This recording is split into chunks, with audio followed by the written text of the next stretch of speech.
Welcome back. You're on episode 31 of the On Patrol podcast, and I am here, the Fightin Kentuckian, kicking off 2026 with my co-host, Wyndehurst Productions. And we are just excited to get into January 2026 because we have a special guest on this episode of the podcast joining us. A hero of ours, we'll say. I'm still fangirling. I said I wouldn't do this, Rick, so I apologize. But we're going to sit down today, and before we get into that, just a quick note out there to the listener or viewer. We're not going to do our normal alibis, caveats, and piggybacks. Again, our last episode was the year in review, and we really want to dive into this episode with Rick. So without further ado, grab your sword, your shield, and belt-fed machine gun, and join us in this episode of On Patrol. So my introduction here for a man who is just well known throughout any gaming community, historical, science fiction, and maybe in a few wanted posters, but we'll talk about that soon. Rick, we truly appreciate you being here and just taking the time to talk with us today. You have a rich history in the war games hobby, and you've worked on some of the biggest companies you've worked for them, and you've achieved some fantastic accomplishments, which include creating some of the most notable games that war gamers from the science fiction world or the historical side of the hobby have adored and loved for decades. And one of the, I started writing the list, and we couldn't put the list on one page of paper. So Rick, I'm going to go through them very quickly. You're either the author or the co-author. I know you're going to say, hey, a lot of people helped you on these things, but please add, or if I forget anything out. Reaper 1978, Warhammer Fantasies Battles 83, Terror of Lightmaster, Warhammer 40,000 1987, Warhammer Ancient Battles, Confrontation, Necromunda, Warmaster Ancients, The Battle of Five Armies, The Legends of the Old West, The Alamo, The Lord of the Rings strategy battle game, Black Powder, Hail Caesar, Bolt Action, All Quiet on the Martian Front, Beyond the Gates of Antares, Warlords of Erewhon, The Red Book of the Elf King, Space Battles, and there's several other in there. I mean, your list goes on for days, Rick. I think you've got all the significant ones that I worked, that I would claim authorship or co-authorship of. I wrote the Judge Dredd role-playing game in the early 80s, and also, did you include Warhammer Fantasy role-play? Yeah, and also books like Tabletop Wargamers, and stuff like that. The author, the book that Wargamers, authors and designers, some of the other things that you've written, all the lore that you wrote for Gates of Antares, all the lore that you've written for, let's just say, notably other universes. Man has been 40K busy. most. I didn't want to say GW is normally. Some historical wargamers, for whatever reason, aren't huge fans of it, but we wouldn't be probably in the spot we're at with historical wargames without Rick Priestley, and he's the man that created it all in my mind. Yeah, well, I didn't start out as a fantasy or science fiction wargamer like everyone else. I started out as a historical wargamer in the very early 70s. That's awesome. Before we get into that, and I knew it would be hard to, I at least wanted to give everybody some street credit for you if they, especially somebody in the United States who has been living under a rock for a few years and doesn't know anything about 40K or anything else in wargaming. Yeah, maybe. I mean, 40K has always been bigger in the UK, but actually, if you look at the Games Workshop's financials at the moment, they do more business in America. That's because, Henry Cavill's bringing it back. Right? Although Gathery doesn't actually play, he's just a face, isn't he? Before we get into that and your process in game design with kind of an eye towards the historical games you've created, because again, on here we are a historical wargaming podcast, but you've done it all, and that's kind of the gist of this, is you've done it all and done it all very well. Yeah, there isn't a lot I haven't done in terms of the traditional wargames industry. I actually started out as a sculptor. I sculpted toy soldiers for a little while, and then when I joined Games Workshop, I was in the factory doing mail order bit of casting, mold making, dispatch, with what was then a relatively small company. There is some dispatcher right now at a war games company that's like, I'm the next Rick Priestley. You, you think about it. But before we get into that, we and this discussion, normally something we do for the viewer and the listener is to get them to know a little bit more about the individual on a personal level. And so we have some questions that we outline to that person. And I've watched most of the interviews. Rick, I feel like you have hundreds of interviews online, whether it be podcasts, YouTube, or anything else like that over the decades. And we tried to think about questions you might not get asked a lot. So without further ado, I'm going to kick it to Wyndehurst to kind of dig into that. And in On Patrol, we imagine ourselves sitting around the campfire. We've just come off a mission, or we're getting ready to bed down for the night, and we're sharing stories. And so we're going to get to know a little bit more about this person that's sharing the foxhole with us, Rick Priestley, on a personal level. I'll kick it over to Rob to ask these questions to you. Okay. Thanks, man. So our first question we always like to ask everybody is how you got started in the hobby side. And you kind of mentioned that briefly, that you started with historicals, but would you mind telling us a little bit more of that? Like, did you have a parent bring you into it? Was it buddies? You know, how kind of did your hobby, side of things start? I mean, if you were born when I was born, which was 1959, then in Britain in particular, then you grew up with World War II as a sort of piece of background. I mean, I was only born 15 years after World War II ended, 14 years after World War II ended. So everyone's father and or uncle and or maybe granddad was kind of involved in the war, and it was just in the background with boys' comics and toys and everything, TV. So we grew up with toy soldiers in a way that I don't think a modern kid would. So from a very early age, you've got either Britons or Airfix toy soldiers, maybe Herald or something like that.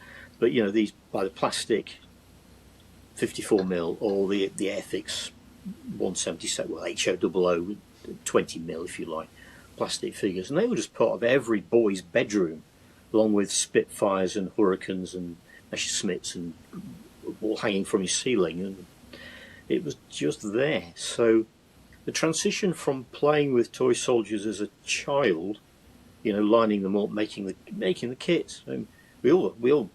We grew up with the scent of polystyrene cement, which might explain a great deal, come to think of it. Just I can't remember when I put my first kit together. I remember I was very young. It was a Spitfire, in fact. I think it was a freebie that came with a packet of cereal. Yeah, one of them. Cool. So we all did it, and we also all made sort of flying model aeroplanes out of balsa and dope and things like that. So with engines on. So before I was a wargamer, even I was a modeler and sort of had an interest in that sort of thing.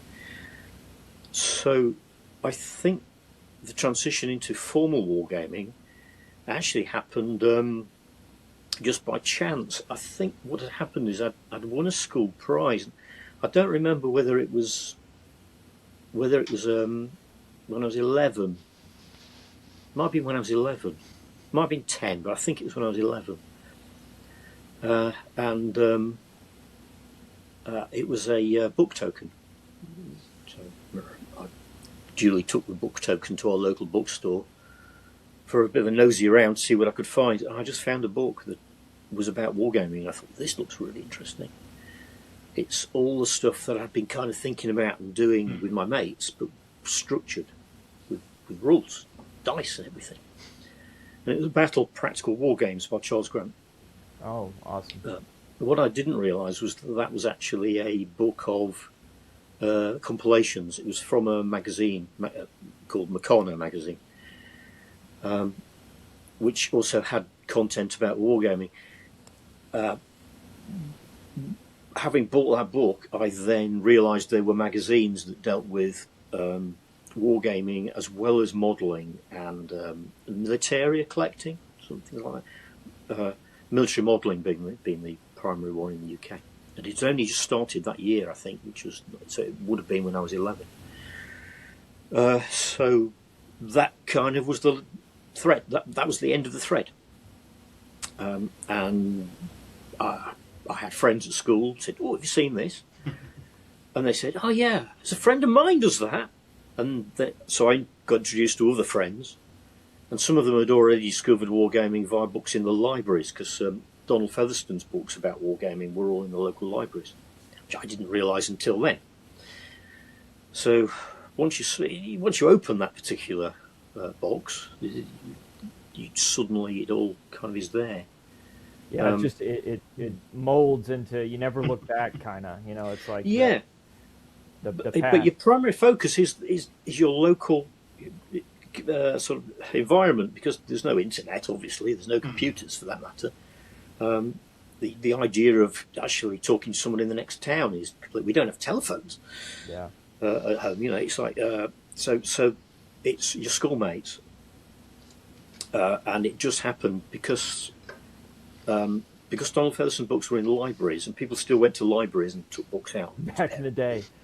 Yeah. It's always amazing how people, you know, my dad was big into wargaming. That's kind of what got me in. But it's like, it feels like lightning strikes happens when people who don't know anything about it, it's in the periphery, and then they kind of discover it, and then you know, it just, things worked out for you. It was just, you know, whether you call it serendipitous or whatever.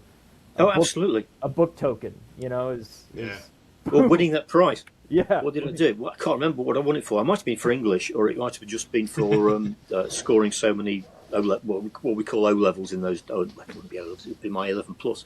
You mentioned this too in your answer, and so we're going through those questions. I think you kind of already answered, like, what first brought you into the hobby. You start playing with mates. You know, you play these games. For us, for me and Wyndehurst, we've had somebody kind of like Sherpa us, whether it be me, my dad. You know, my dad really got me into wargaming, and with Wyndehurst, you know, you've had other people in his life that kind of directed him to wargaming. Who would you say has been the most influential person, kind of in that early time, and you know, maybe throughout your wargaming early career, mid career, kind of who helped get you in there, and who helped Sherpa you into the hobby? Well, when I started, I was maybe 11, 12. I was quite young, and I don't think any adults at that time. I didn't know any adults who were gamers or war gamers. It was all my peers. It was all people of my own age, and one of the people I was introduced to via someone at school was Richard Halliwell. And Richard Halliwell was in he was in a different class, but he's in the same year as me. The year was only it was 96 kids, 3 classes, so you know, it wasn't very big. But my friend said, "Did you know there's a guy who also plays with toy soldiers, ... and it's called Richard Halliwell." So we got to meet, and then we found that we both had friends who played, but we were the ones that were really keen, you know. So we ended up going around to each other's houses and playing games. That's awesome. Got to be very good friends. And throughout my teens, particularly my early teens, I mean, Richard Halliwell and I was thick as thieves, and we were doing war games projects. And we found out, I can't remember how, it might have been Hal. Richard Halliwell was always known as Hal. It might have been Hal that found it. He was a little bit more adventurous than me, and he had a telephone at home. In fact, he lived in a post office, so it was necessary. And he discovered there was a local club, and we went up to the local club, and there we met more kids of our own age. It's interesting, most of the people at that club were about the same age. They were a year older, maybe a year younger, but they were about the same age. It was obviously a thing in the UK, and I think it was because those magazines and things. Well, and I wonder too. We'll talk about this later, but with gaming conflicts, you know, like some people don't like modern combat, gaming modern, and especially like, you know, if you say the war in Ukraine or whatever, they're like, hey, that's too close. Or some people don't like World War II, that's too close. I wonder if there's this, you know, especially the young men and maybe middle-aged men, you know, like you said, around the time you're born and when you're 10, it's right after the war, so it's like, oh, hey, you know, let's lean into this peace. Let's, you know, I don't want to do that. Or I wonder if that had an effect. I would assume to some degree. Yeah. Well, with World War II, as kids, it was very much an adventure medium. The realities of World War II. Right. The comics, I forgot about that. The comics. Yeah, British comics in Wow. particular. Yeah. Victor, Valiant, Hornet, Hotspur, all those Yeah. boys comics don't exist anymore. Yeah. All those sort of British boys comics, weekly comics, they all featured war stories to some extent, but they were often comic or they weren't. I mean, amusing. They weren't necessarily Heavy. very dark or heavy. Yeah, heavy. They weren't at all, and so I think a lot of us grew up slightly adjacent to the reality.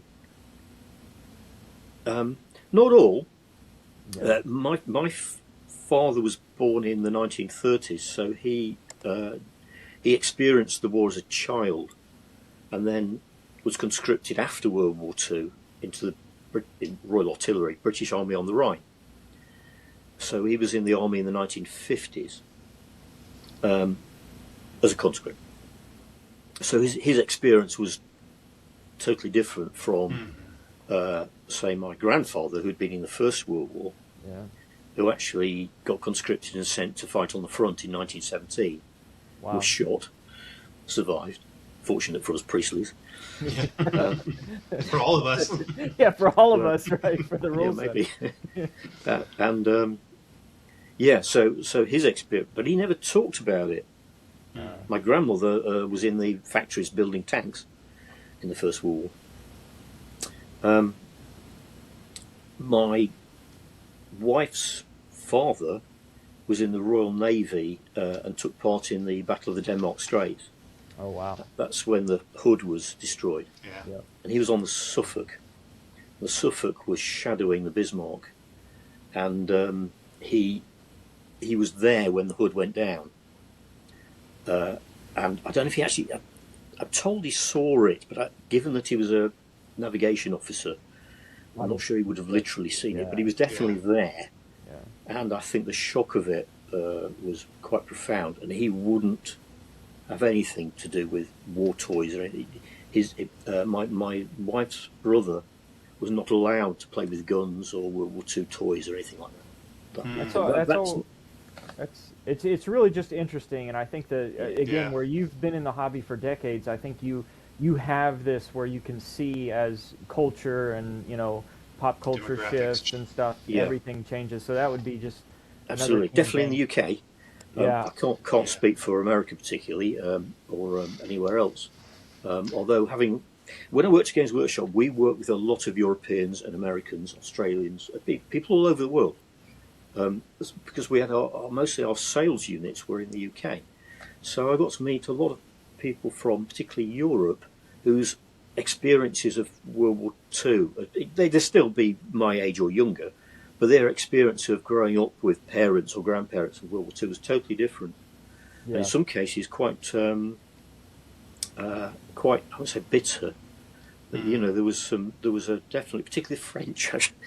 The French certainly had a different attitude. The French people I work with definitely had a different attitude to World War II than, say, the Germans. And the Italians mostly just had a slightly, don't really know much about it. The Japanese knew nothing about it.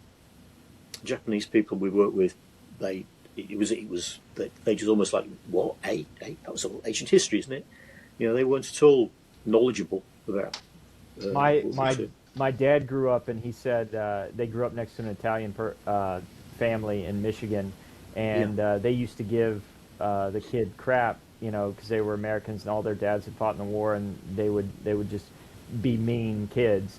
And the Italian mother came out, and you were like, "Have you ever heard of the Roman Empire?" And it was the biggest back in. So we conquered the world at one point for a long time. But I love talking that with you. But I want the audience and listener to know a little bit more about you. I'm going to kick it over to Wyndehurst for the next question. This is a very hard question, Rick. Okay. And it's everybody hedges on it, but I would be very curious in what your answer is. But I'll go ahead and kick it to Wyndehurst. Yeah, so we like to ask what your favorite wargaming rule set is. Now, You can split it up if you want. You could say your favorite that you've done or worked on, or your favorite to play if it's not one of that you've done. Like, and if you have a couple, if you can't pick one, if you want to say top 3, top 5, that's fine as well. Yeah, it's an interesting one because your favourite actually will vary over time. It's often the one you're playing. Yeah. If I'm honest, I'll say that my favourite war games are the ones I've done, because I've always written. My philosophy of writing war games has always been write a game that you want to play. Yep. It might be that I want to play now, or I would like to have played when I was 12, or I'd like to have played when I was 16. But my audience is always me. It's rather selfish, isn't it? But that's kind of how I approach these things. And of all the games that I've written over time, I think my favourite game as a game to play is Warmaster. Oh, awesome. And I took what I did with Warmaster and worked it up, and it became the father of Black Powder and Hail Caesar. So Hail Caesar and Black Powder are both Warmaster derived games that have a lot. I took the things I liked about Warmaster and worked them up into a 28mm game. So it's that family of games, really, but Warmaster was the seed game. So that's kind of, if I have to pick one, I'd pick Warmaster. It would be it. Having said that, I've not played it for years. It's the only Games Workshop game I played after I left Games Workshop. Awesome. I've played it on several occasions in some of our conventions on the East Coast, and I've enjoyed it.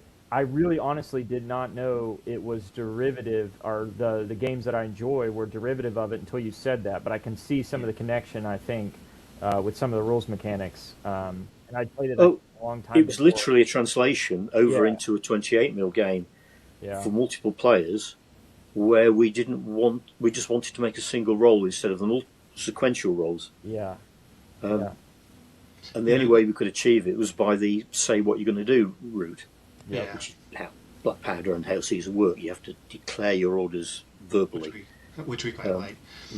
We love. But you're right. I mean, I feel like probably most rules are written because somebody wanted to write the rules they like. So I didn't say this in the beginning, but because of the Air Force, I've done 2 tours in the UK. So I've lived in the UK for a total of 6 years now. Okay, whereabouts were you?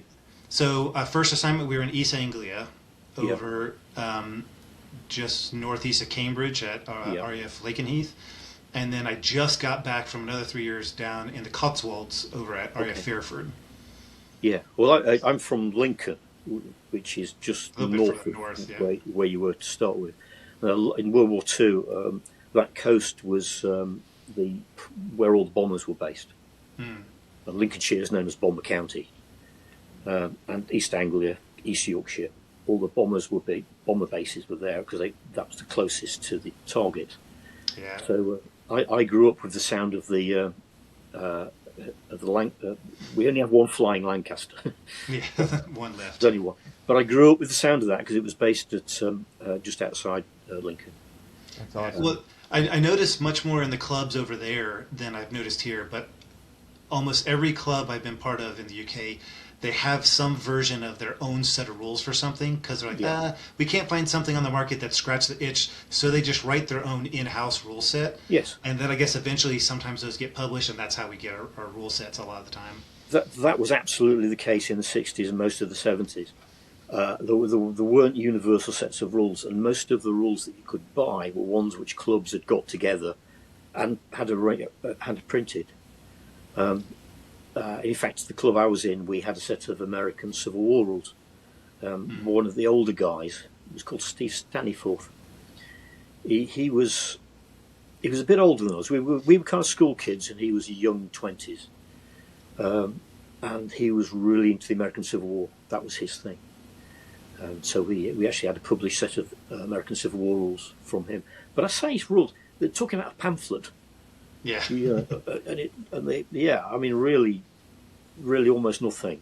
Because people's idea of rules in those days was very, very bare bones.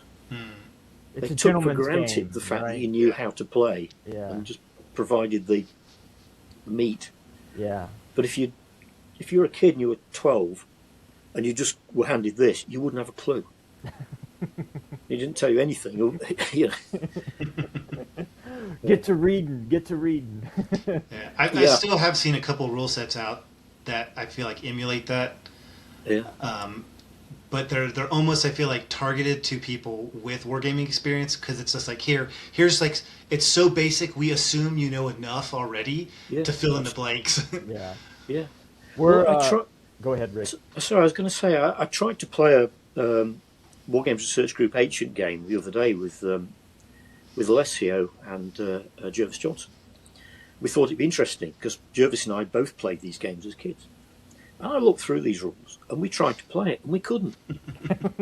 You know, and with like 100 years of collective games design experience behind us, we couldn't figure out how to play. But we played these games as kids. God knows how. It's like those languages that disappear because they're not written down anymore. It's an ancient language. But we really want to get into the rules discussion with you and everything like that, and we keep jumping into it because we both keep asking you questions, so I apologize. The next question, again, as the audience and listener is getting to know you in a little bit more personal detail that maybe hasn't come out in previous hundreds of interviews you've done, is another divisive question that there's only one right answer. At least a lot of wargamers think that. But what's your favorite scale? So, 6, 15, 28. If you had to pick a scale. It's a funny one, isn't it? Because I've got some 1/300th, 6mm, 10mm, lots of Warmaster stuff. That's all 10mm. 15mm. I've actually got 15mm World War II armies. 25mm, which is the old minifig scale of the 70s. Lots of that, and that's probably my favourite scale. It doesn't exist anymore. You can't get them hardly. Well, there's a few, but not very many. 28mm, I've got that. And I haven't got anything larger than that, really. That's about as big as I go. I've got I've actually got a few ships, which are in, they're 122,400th, something like that. I bet you got some Britons hanging around your house. You got 54mm. 54mm, yeah. I've actually got some 40mm as well, which are the sort of shiny toy soldiers, but not very many. Actually, I'm not sure I've got any Britons. I did as a kid. They got scratched up during the games and everything. But is there one that you tend to play that you just you favorite? You have to play what other people play. Yeah. So it's 28mm these days. Yeah. 28mm turning into 35mm depending on which manufacturer you go with. Very good. Yeah. I remember playing with the minifigs army. That's all my dad had was minifigs, and then it went to Old Glory, and you were kind of like, oh, this is the new, and then 28mm, creeped in there. But it was always creep. 25mm was a creep. It was all those figures originally started off as compatible with Airfix. So they were all 1/72nd, and the original minifigs were 1/72nd, which they always described as 20mm, and they were similar in size to Hint and Hunt. If you ever seen any of those, and some of the early Les Higgins. We actually got a few of those. What was that? Which I bought when I was a kid. Hinchcliffe. I remember Hinchcliffe. They're a bit bigger. Yeah. That was Peter Gilder. Peter Gilder's the designer there. And he designed figures that were actually they varied in size a lot. They also varied in the number of elbows that the figure had got, as far as I could tell. They were quite odd Hinchcliffe figures. But they were getting on for 30mm, even in the days when they were described as 25mm. But the scale I really think works for Ancients is 25mm, because you can actually put the figures into a formation, and you've got enough figures that it looks like a unit, but it doesn't have too big a base area. The problem I have with a lot of modern 28mm figures is that they're just too big. Yeah. You end up having very few figures on base. They're too far apart because they're so chunky, especially phalanxes. You really want. Yeah. Everybody looks like a skirmisher unit. Me and Rob talked about this the other day because Vitrix is an amazing company, does great models and everything.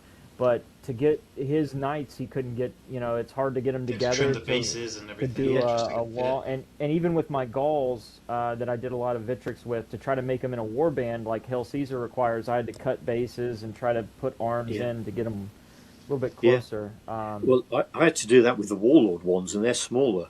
Yeah. But I ended up, I wouldn't say butchering them, but some rather extreme conversions were indulged in to actually get them to rank up reasonably well. And they're a warband, so they don't have to be all that close. Well, I'll kick it back to Wyndehurst for another divisive question. Okay. Yeah. Far ahead. So this one is what's your favorite period and why? But it's like your favorite rule set. It's a lot of times people are going to say it's the one you're playing in right now. Yeah. But do you have a period that you always like to go back to? Yeah. To me, that would probably be your favorite. Yeah, probably Ancients. Okay. And I've got Roman armies. Yes, quite right too. I've got quite a few Roman armies in different scales. And generally speaking, 1st, 2nd century AD. So Trajan, that sort of period, and that's my go-to. And it's the thing that got me into ancient wargaming, and it's also the thing really that got me into archaeology, because I read archaeology at college. Went on a few digs. No Roman digs, I don't think. Apart from most I did on medieval digs mostly, but that's the period. As many decades as you've been in the hobby, and I know that you like Ancients, again with WAB, Hail Caesar, and all that, how many, I'd be curious on this question, a connoisseur of miniatures and everything, how many Roman armies do you have, regardless of scale? Oh, regardless of scale. I'm thinking I know it's double digits. It's not. Oh, no way. It's one for each. Because they're quite big, but I only have like one for each scale. And they don't stray much beyond that period. So I have got a Republican army. Yeah, I've got one Republican army, although I mostly inherited it, so I almost don't count it. I'm one of these people that I like to do my own armies. Own stuff. I've got an inherited one, and then I've got a minifigs Roman army, which you can't really mix with my 28mm Roman armies. So I guess that's 2, isn't it? I've actually got 2 different Roman armies because I bought one off a guy he was a professional figure painter, but he was hard up and he kept nagging me. And I think we were in the pub. He said, "Oh, go on, buy it, Rick, buy it, Rick." And I said, "Yeah, okay, I'll buy it." And I bought it off him. And he's a professional figure painter, Bruno Allen's. But his style is so different from mine. You can't mix the armies. Yeah. So I count that as 2. And then what have I got apart from that? I've got a 15mm, which I based up to play DBA, but I could never figure out how to play DBA. I've got a 5mm, but that's probably ancient. I mean, it's an ancient army. It's Herix and Ross. That's about it, I think. But it's like 5 or 6 first century Roman armies. Yeah. That's pretty good. The next question, and again, getting to kind of know you personally, just as far as, I don't think some of these questions have been asked in interviews, so I'm good with that. What's your favorite model or unit in your collection? I saw that. You were kind enough to send me a list of some of the things you were going to ask, and I saw that one. I thought, well, my favourite model, it's a bit unlikely, but it's the minifigs Mythical Earth Wizard, which is a crap model by anybody's standards, but nonetheless it's the first wizard model that was ever available as far as I know in the UK. I know in America you had Decory Spielers, which I think was pre-Heritage, was it? They turned into custom cast, I think. I've heard of the company, but I've never seen the model. Yeah, it was Duke. Oh gosh, I can't remember the chap's name. Duke Siegfried, was that? Yes, Duke Siegfried. Yeah, played a lot of his games. Amazing human being. Yeah, I think he was the guy behind it. But I may be wrong. But at that time, you couldn't import figures from America directly. You just couldn't. The rules about sending money abroad were quite strict in the UK. So it might as well have been Mars as far as we were concerned. So the only figures we had access to were made in the UK. So the minifigs being the very first, and that was the very first range, Mythical Earth, ME, and that was the very first Wizard. So That's cool. Awesome. and I've still got the one I painted when I was a kid. Oh, that's great. I've got a little cabinet that's got a few things, that kind of sentimental things in. It's awesome. I'll kick it back to Wyndehurst. Yeah. So one of my favorite questions is if you have a favorite game that you've played, and to kind of clarify, like for me, when I was in the UK the first assignment with my club, I was there. We played a Revolutionary War, American War of Independence game, and we like grilled and barbecued, had burgers and everything, and played this game. It's like me, the token American, with all these Brits playing War of Independence. It was just like such a great time. Like that will always probably be my favorite game played. Do you have any game like in all your years that like you always remember and look back on? Oh, that was the golden one. Yeah, do you know, it's very hard to think of one, but we played a lot of. Alan Perry, he holds the Perry Napoleonic collection, and it's vast beyond imagining. And we play black powder games mostly. We also play Valorant Fortitude, which is Jervis's latest second bite of the cherry, as I refer to it, because Jervis helped me with black. Well, Jervis and I co-authored Black Powder, and we played a number of campaigns. We have played a number of campaigns over the years, including one based around Waterloo. And I think those games were my favourite because we were all engaged on a personal level. You know, we were given commands, and we were commanders, and we had to. We generally came up with kind of Ruritanian names, you know, like von Prieststein or whatever would be, George of the Prussians. And I wrote a campaign diary in which I comically described the activities of myself and my mistress as we went to these battles, and then we'd fight the battles as they occurred. That's awesome. And I think those are my favourite because you've got to interact on every level. It's both a war game and a kind of little bit of role playing. Well, and they're linked. Games with friends are always the best games, and people you know. And I think everybody on the internet has seen pictures of you and the Perrys and Alessio around these big tables. Well, that is my wargaming kind of. That's what I do. I mean, I occasionally will get together with Dan Falconbridge, who runs Wargames Illustrated magazine, and we use my Wargames rooms sometimes to stage battles that he wants to feature. So we've got a game coming up with Simon Miller, who wrote To the Strongest, which I'll take part in, awesome. For example.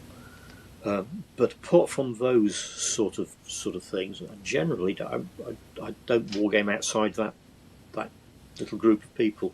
But I say little group, it's quite a big group, really, because it's all the people that used to work for Games Workshop or associated with Perry Miniatures or associated with Warlord Games. Well, and it's giants of the hobby in my mind. Like you guys, in my mind, you guys don't know what a skirmish game is, Rick. All right, I'm kidding.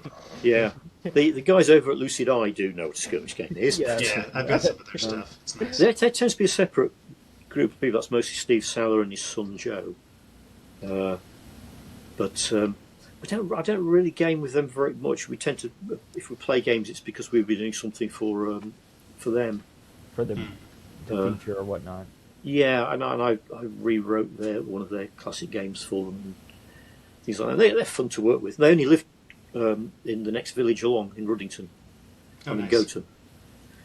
The next question will be, and kind of building on that, is I know Yorkshire does it where we talk about kind of like what's your impact in the hobby or in the Venn diagram of the hobby, what are you? And with you and the amount of time you spend in the hobby and all the accolades you have and everything you've done, you know, what is your favorite kind of part of the wargaming hobby? The research, the rules writing, painting, playing. You know, what would you say? I would assume writing. I would assume thinking and critically getting after the rule sets. But I'm curious. If I'd you'd love it asked if me a you few said years painting. ago, that would have been the case, yes. And that's always been the thing that motivated me to a large extent. But I do the other things too. I recently made some more spaceship models, for example, for the little spaceship game I did. Yeah, it's probably rules writing more than anything else. I do like. I think these days it's probably more the playing, because I don't think I want to write any more rules. I got into a state where I'm not really interested in writing rules commercially, because the commercial constraints are usually somebody else's constraints. When I was at workshop and running the studio, I was running the whole project, the whole product project. So to some extent, what Warhammer was and what 40k was and what games were what I wanted them to be. I still had to work within that commercial environment and carry people forward with me, but I was pretty much in charge of it. And if I'm doing something now with Warlord, it tends to be Warlord who are in charge of it, which is why the second edition of Hail Caesar, I only worked over the rules, and Warlord themselves contributed all of the background information and everything. I just didn't want to do it. Years ago, I'd have wanted to do the whole thing. So the first edition, I did the whole thing. So I gradually got to the point where if I've got an idea for a game and I go to Warlord and I say, because they theoretically have first dibs on anything I do, and I own part of Warlord. I am part of that company. But I don't work directly with them. And if I go and say, I've got an idea for a game, they'll go, oh yeah, all right, Rick, I'll tell you, we'll put it on the back burner. And it stays on the back burner. You never get it done. I only got Warlords of Erewhon done because somebody else offered to publish it. And it was hard work because they didn't really want to do it. So I kind of dropped out of that a bit. Yeah, that's Warlords of Erewhon. And I didn't enjoy doing it to the extent, because I usually enjoy really putting projects together. You know, more than writing. Writing the rules is necessary, but actually it's getting the things together. So the first thing we ever did, me and Richard Halliwell, is called Reaper, which you mentioned earlier. I actually did all the production on that, bar the artwork, and the artwork was put in at the last minute. Mostly Tony Ackland, actually. But I typed it up. I set it into what was then a copy-ready, print-ready copy. And that's what I enjoy. I enjoy getting the thing together. Publishing. Because these days, publishing is such a different animal. When I was really doing it, when I was getting projects together for a living at Games Workshop in the early 90s, late 80s, early 90s, to the mid-90s really, we were still on stick and paste. Everything was pasted up physically. It was the pre-digital, going into a digital age. And nowadays, of course, all that physical paste up is done on a computer using Adobe InDesign or something like that. I love your answer there, and I love the explanations too about, you know, like what did you like to do and how it's changed a little bit just out of what you've been in the hobby. I want to put a pin in the creative design because I at least want to say the point now. Your freedom of control on things, and what we'll talk later in the episode. It's not that you have to own everything, and you're just somebody that you did an interview about War Master where, you know, you're having people play test with you that worked in your department. Like you don't care. The best idea is going to kind of rise to the top, but you have a way you want either the mechanic to go, and when people can, you know, have a contributing. When we get in more into where we talk about how you do game design, I just want to put a pin in that, in the sense of that would be an awesome time to talk about that. And I remember some of the interviews you did on that, you really stressed that point. I'll kick it over to Rob for the next question, though. Yeah, so you kind of, these next two questions will kind of touch on your time with Games Workshop and Warlord, though it's not the whole focus of this. But you kind of mentioned it, kind of the early days of the writing Reaper. Was Reaper what started you into the industry side of the hobby, the business side of the hobby, or you said you had started earlier you mentioned that you worked, kind of back shop kind of stuff. What was that transition for you? How did that look like? Yeah, it was Reaper. Because what happened was Richard Halliwell was he was the what we'd call lead design these days, but it was just me and Hal and some other mates getting a set of wargames rules together. When we were playing our Reaper games, and so creating that game and from scratch and playing, I think I was still at school. I would have been, maybe, I guess I was 18. I'd been in my final year at school. I think Hal might have been, because Hal took a year out and he was a year ahead of me. So he was fast streamed, being very clever. So he completed his schooling a year ahead of me. But we were between there and going to university. So I think we're not at this point, we're not even university students. We're high school kids or between. That was when we were playing our Reaper games, and we got the rules together, and we thought, we really wanted to publish. We both did, and Hal, being brave, phoned up Asgard Miniatures, which had just started in the UK. Asgard Miniatures were based in Arnold, which is just north of Nottingham. It's part of Nottingham, really. So they were fairly close to us, and we had been using their models in our fantasy games. Some of them, we thought their models were really quite nice. These would have been designed by Brian Ansell and various other people, but some of the first Asgard models were designed by Brian. So we phoned up Asgard and said, "Do you want to publish our rules?" And we got Brian Ansell on the end of the phone, because Asgard Miniatures was his terraced house in Arnold at that time. And Brian, being Brian, to his immense credit, was one of these people who was really encouraging, and he understood implicitly that the way to get ahead or build a business, or soldier business, was to know people who could help you and do stuff.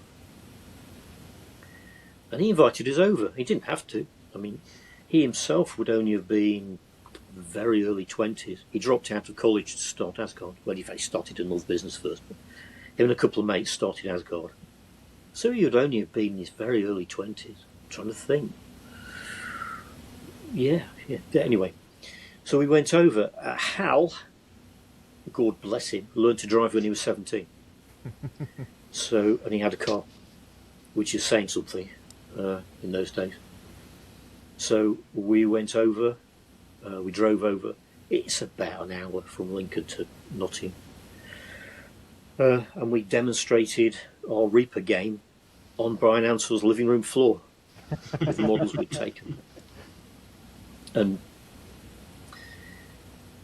Brian said, "Oh, these are really quite interesting. Yeah, well, maybe we can do something." And from that point, we kind of got the thing together. I think Hal and Brian talked, and because they both had a telephone. Let me get Rick. I'll run down the street here. Yeah, it was a bit like that. He'd drop in on my house on the way. And then I would I drew the whole thing together, because Hal had, I don't think Hal had a typewriter. I think it was just handwritten at that point. Wow. But I had a typewriter, or rather my mother had a typewriter, because she was a shorthand secretary and typist. And that was very useful, because it meant she had a typewriter at home. I had no idea why. She didn't do an awful lot of work at home, but she definitely had one.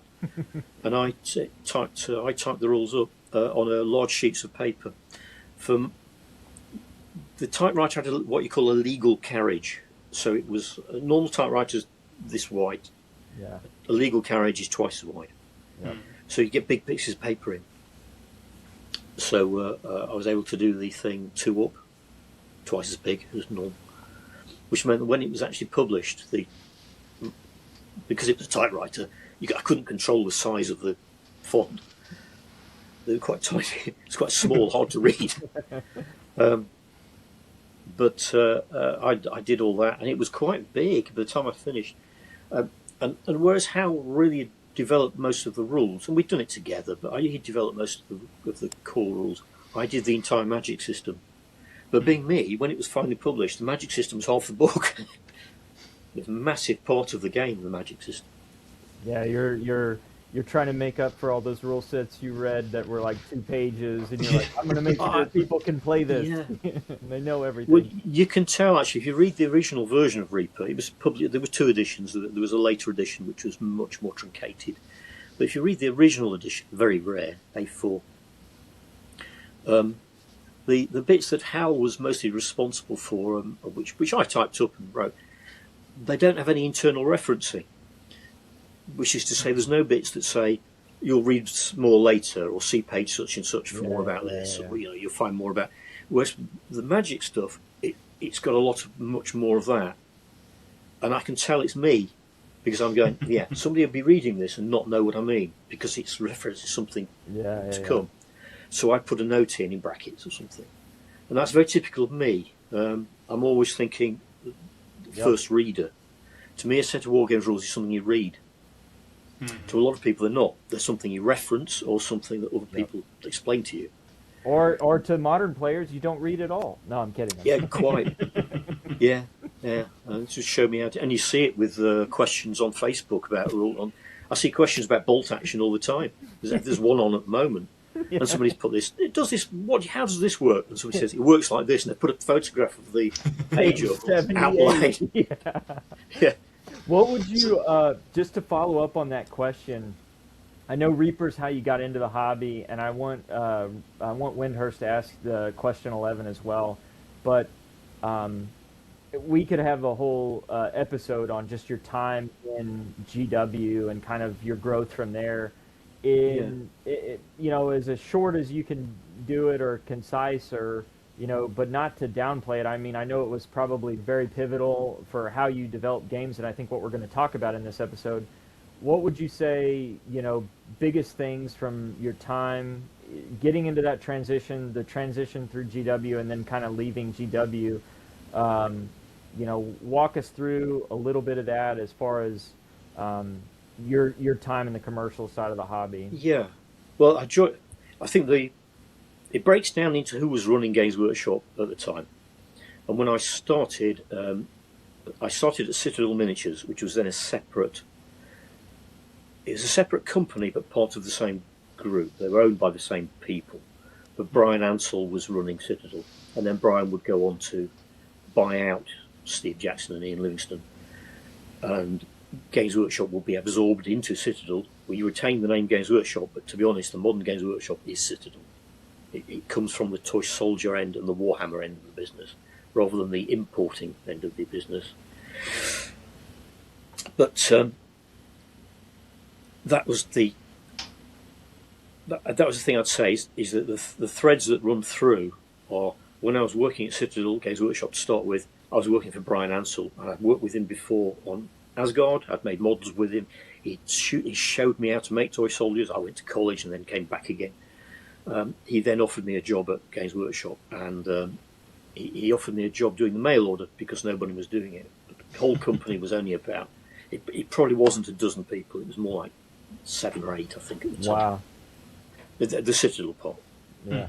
The London part was bigger, I think. But so it was we, and I was the primordial mail order troll. So I set up the mail order business, or rather, I reset it up. Other people had done it before me. In fact, Richard Halliwell had done it for a while. Okay, we created Warhammer as a means of selling more toy soldiers, as a promotional venture, and we felt that we wanted something that was reinstating the idea of playing battle games, which, of course, me and Hal had done with Reaper. So me and Hal did it again with Warhammer. Brian spec'd Warhammer. He said it has to be all D6s, none of this D10, D100 nonsense, because the youngsters we're trying to aim at, and it's you when you were 12 or you when you were 11. The youngsters who we were aiming at, maybe going up to college kids, to be honest, because we were only post-college ourselves, really. They can't get hold of these fancy dice, these fancy crazy dice coming from America with role playing, but we have to put the word role playing on the cover because otherwise nobody will buy it. And we have to have some role playing material in it. So that's how Warhammer started, and then we worked through that. The Brian Ansell years were amazing, creative. We did all sorts. We did board games, we did T-shirts, we did Warhammer records, we did books. We did all sorts of mad stuff that didn't. We did games for what we call the high street, which is big stores and things. We didn't quite take off. We did war games. All through this, we even did puzzles at one point. And would you believe? Sold mahjong sets when I first started. But what came good out of all this was the Warhammer and the fantasy figures, the models. If you looked at the sales figures, which we only really got to do properly once Brian Ansell bought the company, what you saw was that Citadel was carrying the business. The things that were selling were the toy soldiers and Warhammer. And all the profit was in that. And then we just leaned into that heavily. The Brian Ansell sold the company when it was turning over about 12 million, something like that, pounds, in the early 1990s. Basically, Brian had always had a commercial attitude that when the business was big enough to sell and give him what we call a parachute, yeah, he was out. And it was a shame in a way because he was a very creative force. He was not only somebody who ran the business, but he understood implicitly how to make toy soldiers. Best mold maker ever. He trained all the mold makers personally at that early stage, and he also had great ideas when it came to games. He also had some rubbish ideas when it came to games.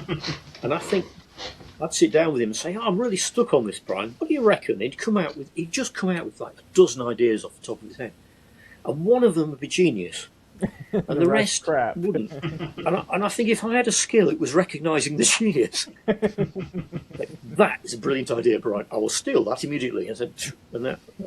So he was great like that, completely generous in terms of his time and ideas.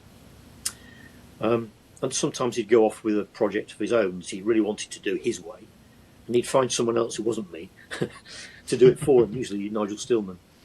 So all the Orc books that he did for 40k he did with Nigel. And that's because I tend to have idea, or I'd know how things worked really. I don't, it won't work, Brian, that won't work. I don't think Nigel worried too much about that. He just did what Brian told him. Yeah. So some crazy stuff, but very creative. And from that, we went into a different phase with Tom Kirby. Tom Kirby organised a management buyout. I was part of that management buyout. So for a short, brief period, I owned about 1/3 of 1% of Games Workshop, which was it was theoretically 1%, but I had to sell the other 2/3 to buy the third, and the tax, pay the tax. If I owned 1/3 of 1% of Games Workshop today, I'd be a very, very rich man. Yeah. Sadly, I don't. So very briefly, me and John Stallard were part of that management buyout, along with Tom and his business partner, who was Chris Prentice. It's finance. You always need a money man. And at that stage, we started to expand the business. Now, when Brian was running the company, we were turning over about £1 million profit a year. That £1 million largely went into Brian's trousers. So we didn't have he didn't have any debt. It was still making profit. When we sold the company, we had to borrow the money to buy it. So we had a debt. That debt must have probably been, servicing that debt would probably have been about £1 million a year. Wow. So from that point, we had to grow the business to make any money. So we were now in a position where we didn't have a lot of spare cash. We didn't have the luxury of being able to spend a year or 2 years on a project like we do with some of the latest stuff, Realm of Chaos in particular. We were on a little bit of a tight budget, and in many ways we had to wind the clock back to a slightly more primitive style of production, which we did, but we spent the money instead on plastic figures, grow the business, game in a box, core stuff in plastic, army books, Brian Ansell didn't want. We always had the idea of doing army books. Brian Ansell didn't like the idea, so we never did it. But I wanted to do it, and that's kind of where we went. And that model then took us through, well, right through until we went public and more. I think it's a model today, essentially. Yeah, that's what I was going to say. I mean, you guys created that template that they use now. Yeah. Except I think so. Well, that was me. That was when I became. So I was product director. So I was in charge of all the product, what we made, and largely how we marketed it. We didn't use the M word, marketing, but essentially all the marketing was a sort of combination of what went on in the studio. White Dwarf magazine, for example. I love those interviews of you, Rick, where you talk through this, because a lot of people have talked to you about your time at GW, but you can just tell when the interviewer asks you the question and then you go on and just about that creative time that you had, where it wasn't about, you can honestly tell, like any interview that Rick does, I ask the listener or viewer to go look at it, like Rick does not care about $1 or anything else like that. He's like, this makes a good game. And I even think that comes through in the War Master interview you did with, you've done it with several interviewers. And I just, that creative potential that you can push at any direction, it's no wonder, GW had the high tides during your time that it did, and just a kind of testament. Well, arguably there are high tides now. If you look at the finances of it, they're making way more money than when I was responsible for the. You could say, well, I was holding them back. No. I think they stand everything that you did. If you like the in the military, you call it TTPs, tactics, techniques, and procedures. They've like adopted it from your style, and obviously they just reblush it every so often to keep it generating it. But in my mind, you were kind of targeted towards what makes sense, what's a good game, what's fun, and you're not worried about some of these other things that companies tend to worry about. That. Yeah, well, I was always working within commercial constraints. Mm-hmm. You have a certain amount of budget to produce a game, and my concern would be how do you make the game the greatest it can be within that budget. Not, hey, make a game, you've got an infinite amount of money, because that's the way you go bankrupt. But at the same time, I always found some of the... As the company went on and became public company, we then had to have... we were then answerable to the City of London, where the share price is quoted, and the finance guys speak the language of the city. You suddenly have to worry about the share price and da-di-da-di-da, and you go, yeah, that's okay. But at the end of the day, you have to get a great product and a great service, and the service goes with it. And what our shops in the UK and then increasingly overseas were great recruitment grounds for young gamers. And in the UK, you couldn't move without falling over a Games Workshop store at one point. Yeah. You still can't really. And they were really key to it. And of course, these days there's an online element to recruitment and gaming, and perhaps that's enabled it to grow the way it has. But that didn't exist when I was there. Yeah, I had friends talk about the video games that they played, with Space Marines and stuff. We're at an hour in, and this is, normally we do talk to somebody a long time, especially with your decades of service and everything.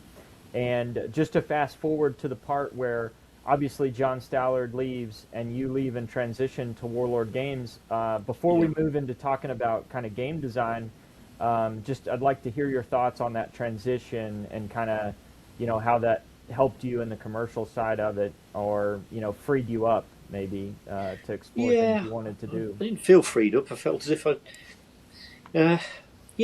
both John and I were made redundant from Games Workshop. We didn't leave voluntarily. I think what had happened is both John and I were key to the growth of Games Workshop in the 1990s. We were directors of the business. And then when we went, we were necessary in terms of the securing the finance by the company. We were basically golden handcuffed. And then when we went public, we were necessary in order to be able to show that we had directors who were capable of running the business. As the business grew, and the things that John and I were responsible for became almost templated, You know, if you like, I've described that essential vision of what the product line was going to be. But once you've established it, you've established it. And I tried to push it a little bit to vary it, because I always felt that the competitive wargaming side of the hobby was being overstressed, particularly by the sales teams. But I wasn't successful really in terms of just throwing things at the wall and seeing what sticks. The more hobby-oriented stuff, like the campaign packs, little board games, you know, they weren't so commercially successful at a time when the business was growing, and the things that were successful were being very successful, mostly 40k, more so than Warhammer. The Warhammer fell off very quickly, which was a shame. But nonetheless, that's what we found. So John and I, our roles kind of became less key to the running the business, and the keys to success became running the factory properly, and getting the warehousing done properly, and getting the sales teams under control. Particularly the overseas sales teams. They were all separate businesses, and some of them were not very well disciplined. This is particularly true when we had Lord of the Rings. Lord of the Rings I saw as a great way of introducing new players to the hobby, which it absolutely was. It was such a great way of introducing new players to the hobby that the sales teams, in some places, everywhere really, but in some places more than others, just went crazy.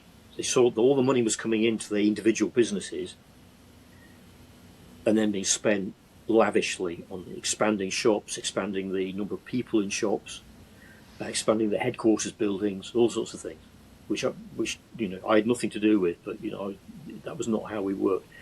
In the great days of Games Workshop, we worked out of porter cabins and Victorian sweatshops, and displayed games on kitchen floors and stuff. No, I'm kidding. Yeah, it was pretty much like that. We weren't extravagant. And then when this Lord of the Rings kind of cooled off, which invariably would, and which I planned on it doing and assumed it would, yeah. But suddenly it became a disaster. Everyone, no, it's the Lord of the Rings. It's all the Lord of the Rings effect. Okay, and it was because they'd built the cost base up so high. And then we had some very hard years in which the whole thing was blamed on the, quote, Lord of the Rings effect, which I took great offence at and referred to it as the shite management effect. This might have been the beginning of the end. And I think increasingly, because I was sort of pushed out of the studio, theoretically, into a more senior or executive role. But the reality was it just became something where I didn't have anything to do. And that's largely why I did things like Warmaster. There's another thing as well, I can't remember what it was. But, I still led a few projects, including the revising the whole basis on which we did the mail order, because it was just a complete mess. Again, it's because the individual sales companies have been allowed to do their own, and the Lenton factory was being used as a service, but the sales companies were being allowed to individually decide what their ranges were. So the people in Lenton had to try and get their heads around a different mail order offer for every single offer. It was just crazy. That's wild. And we were selling to our own staff on the basis of weight. This stems back to a time when people from other parts of the business would come around the factory and just load up a box with metal. And we'd look at this box of metal and go, oh, we don't have to price this up. Put it on the scale and we'll charge you by weight. And so it was convenient in the early days.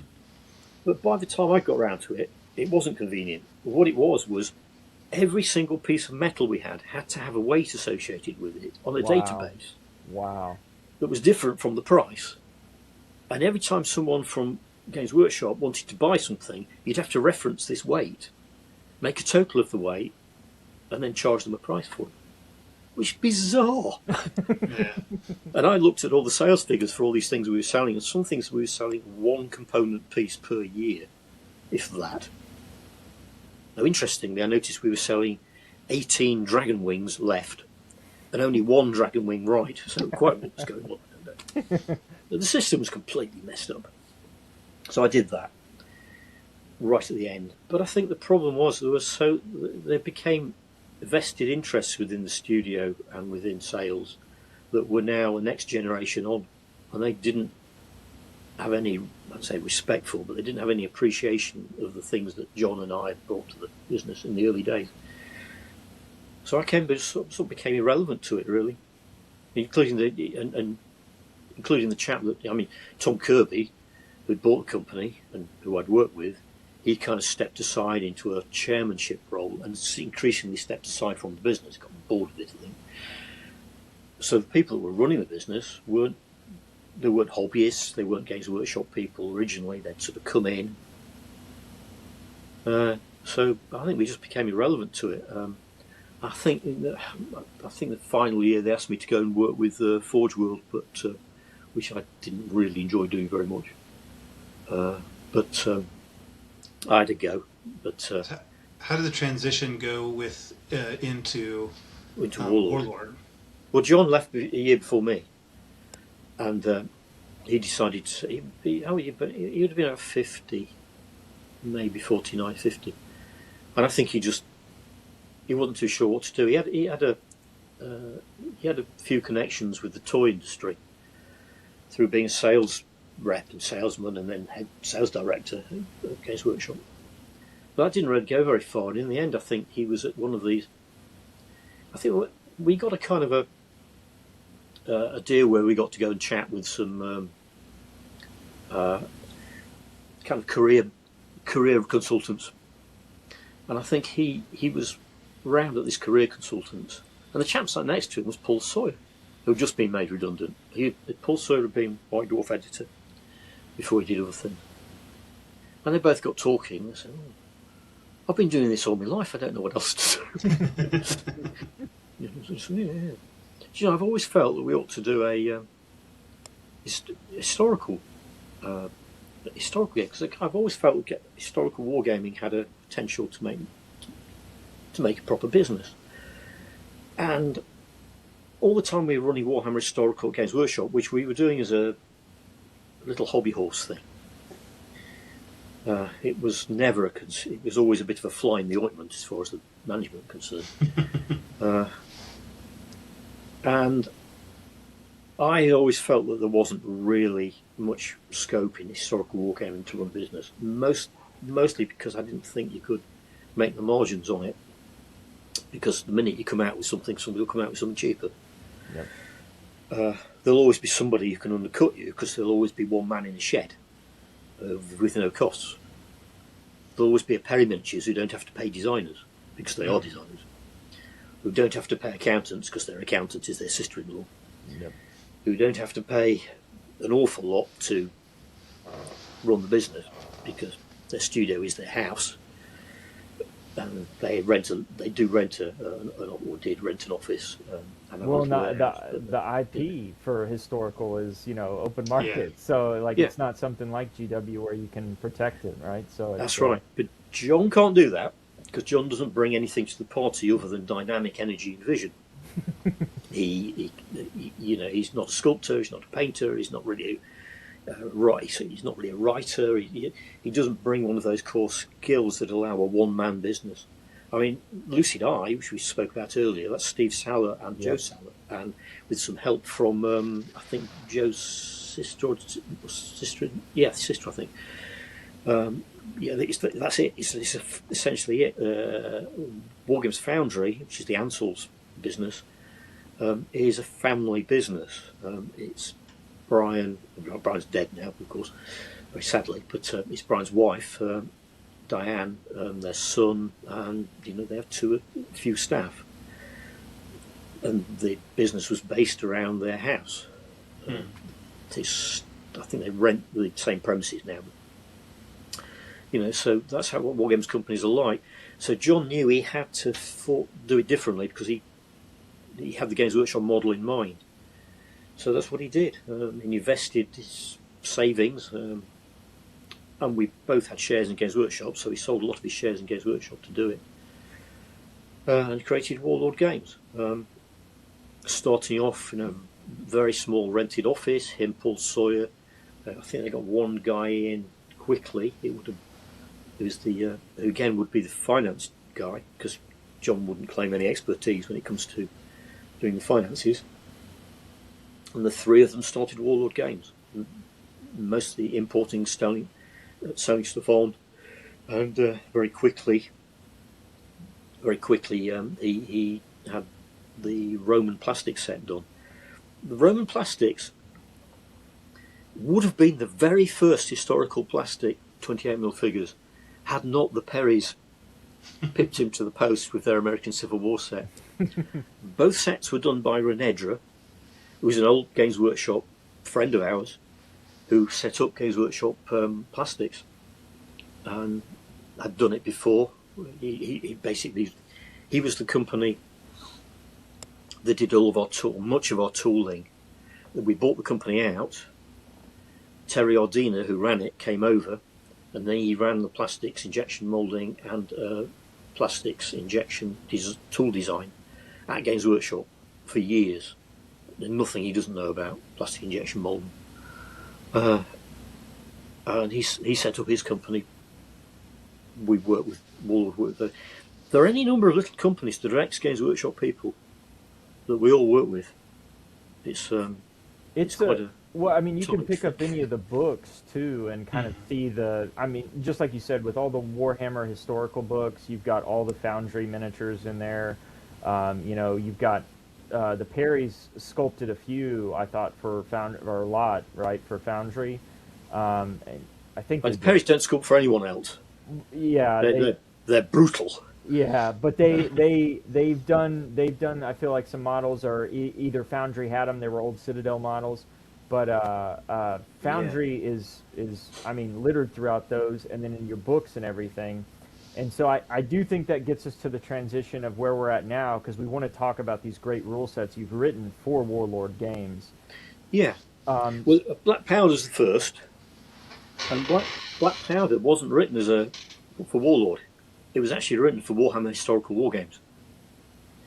And we were going to publish it via Warhammer Historical Wargames, but at the time Warhammer Historical Wargames I could see the writing was on the wall for that particular project. And when John left, when he was made redundant, he asked if he could take Black Powder, because he'd been one of the people that had been playtesting it and was involved in the creation of it. And he asked if he could take that with him. And Tom Kirby very generously said, "Yeah, of course you can." I don't think he thought there was any value in it, and I could see that Black Powder probably wouldn't survive under Warhammer Historical Wargames, because it was obviously about to be wound up. The way it was being managed was being managed down. Shame. It's a bunch of great rule sets. Bunch of great. It's because we couldn't control it. Yeah. Jervis and I wanted to set up Warhammer Historical Wargames as an independent company, but we weren't, because it was Warhammer. We weren't given that option. So in the end, we had to do it under the umbrella of Games Workshop, even though we were pretty much left to our own devices to do it. So be it.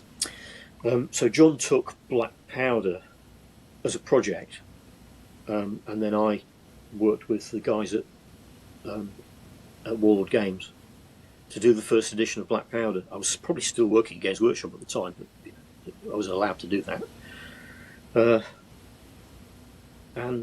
So that was their first rule set. So their first plastics were Romans, and their first rule set was Black Powder. Yeah. Starting out on a good foot. Yeah. Well, they survived.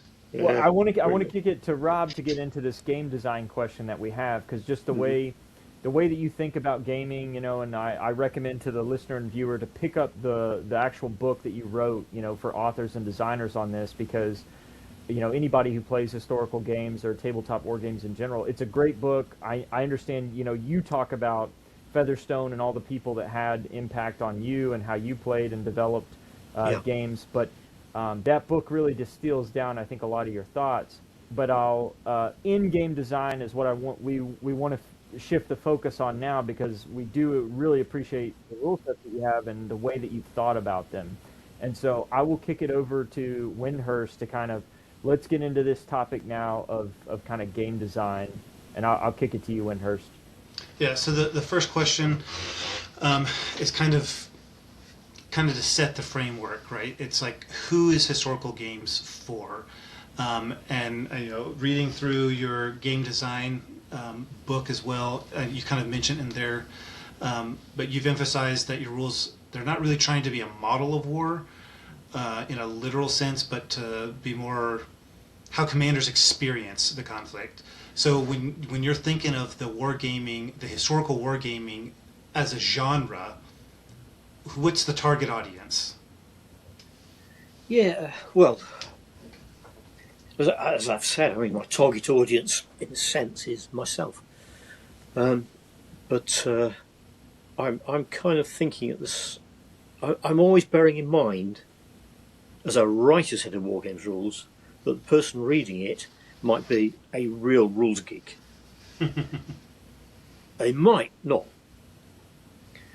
And they might be more modelling oriented than anything else. So when you say put this on a base, say the base can be like this, it can be like that, it doesn't really matter. In some cases, in some games, Warmaster being an example, what's on a base is not really all that relevant. It could be 10 figures, it could be 20, it could be 40.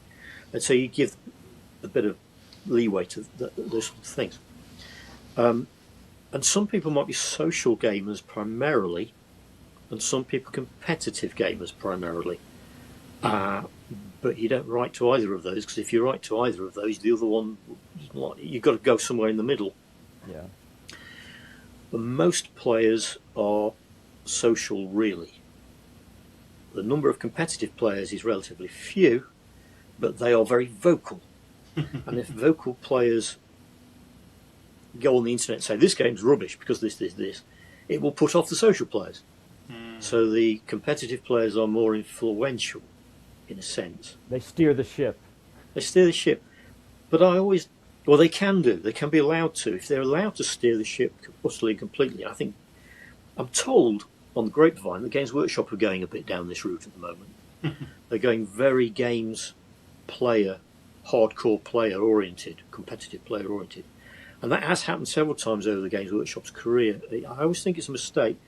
However, I'm a bit old, and I think my concept of what the gaming environment's like and what's growing up's like and what a 14-year-old likes and doesn't like is probably less relevant, if not irrelevant, now than it used to be the case. I mean, all the time I was growing up in my 20s and 30s and actively designing, my experience of growing up wasn't that different from the experience of growing up for the people who were our main customer base at Games Workshop.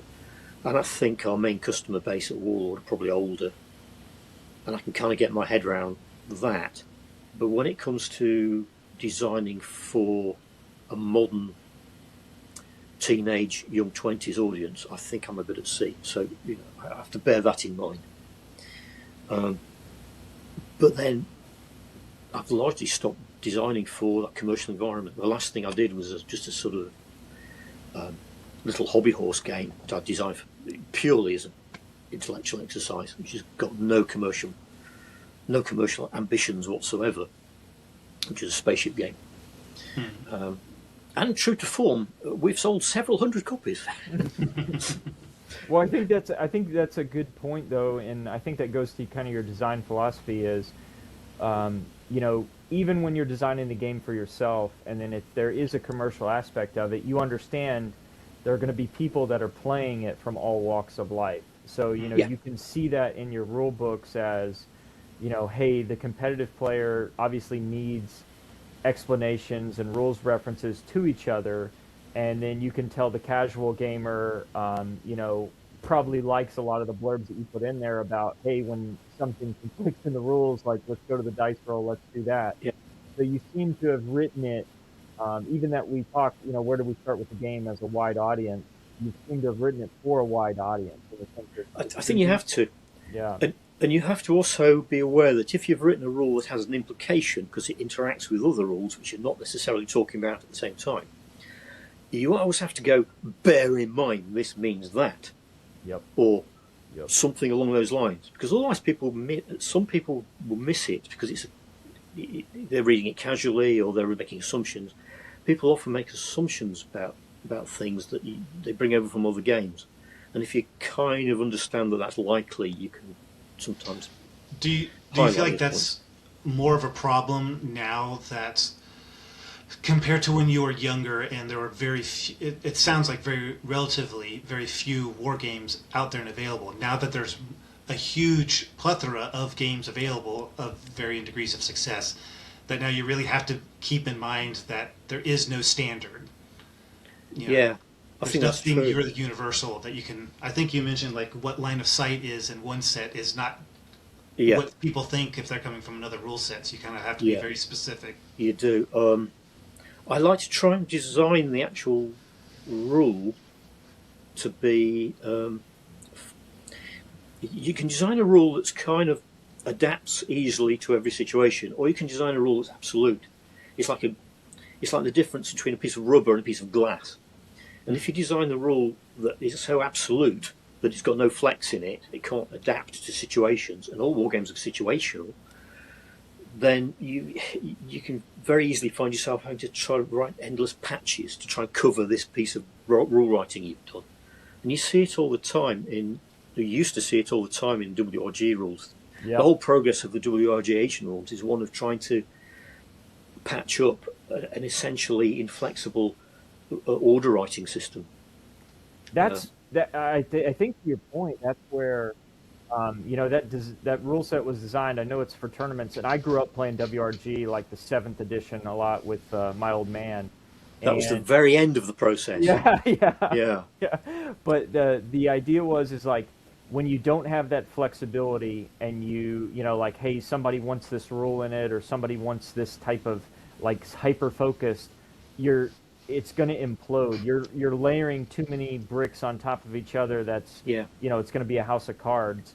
And you don't have a set format for a war game. If a game of chess, you've got a set format. Yep. You've got a chessboard. The same, same with Go or any board game. But with a war game, tabletop war game, you don't have a set format. The table can be a variable size. Even if you say this is to be designed on 6x4 table, you can't guarantee that people play it on that. And actually saying it can only be played on a 6x4 table is limiting to start with. It makes it rather dull. And then in terms of the terrain, it could be anything. Well, the way to get around that is to say in a tournament game it's got to be this, this and this. And suddenly you're not playing a war game, you're playing a very fixed tournament spaced game. Well, it's chess. And even then you've got to take account of the different builds of different armies. Yeah, it's chess with fancier pieces, right? Like and variable pieces, and you go, oh, okay, and then you've got two different players, one of whom might have one attitude to playing or one style, and one might have another. So you've immediately got something that can't be sort of absolute. Game rules have to have a certain amount of flex in them if they're going to work very broadly for everybody. They can be absolute if they're only going to work for tournament players. I think that's a great answer. Good. Your broad church kind of appreciated to it. Well, if I wanted to interject this later when we talk about the other rule sets, but when I've played historical wargaming using your sets, whether it be Black Powder or Hail Caesar or any of those kind of brand of them, some people will be like, well, I don't like it because it doesn't give me the minute detail I want for this type of infantry.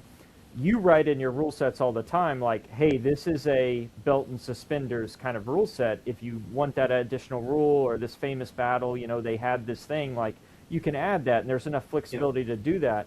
And what I find is the historical gamers that keep going for this detailed depth out of your rule set down to the granularity where they're almost like they're fighting your set to make it a simulation.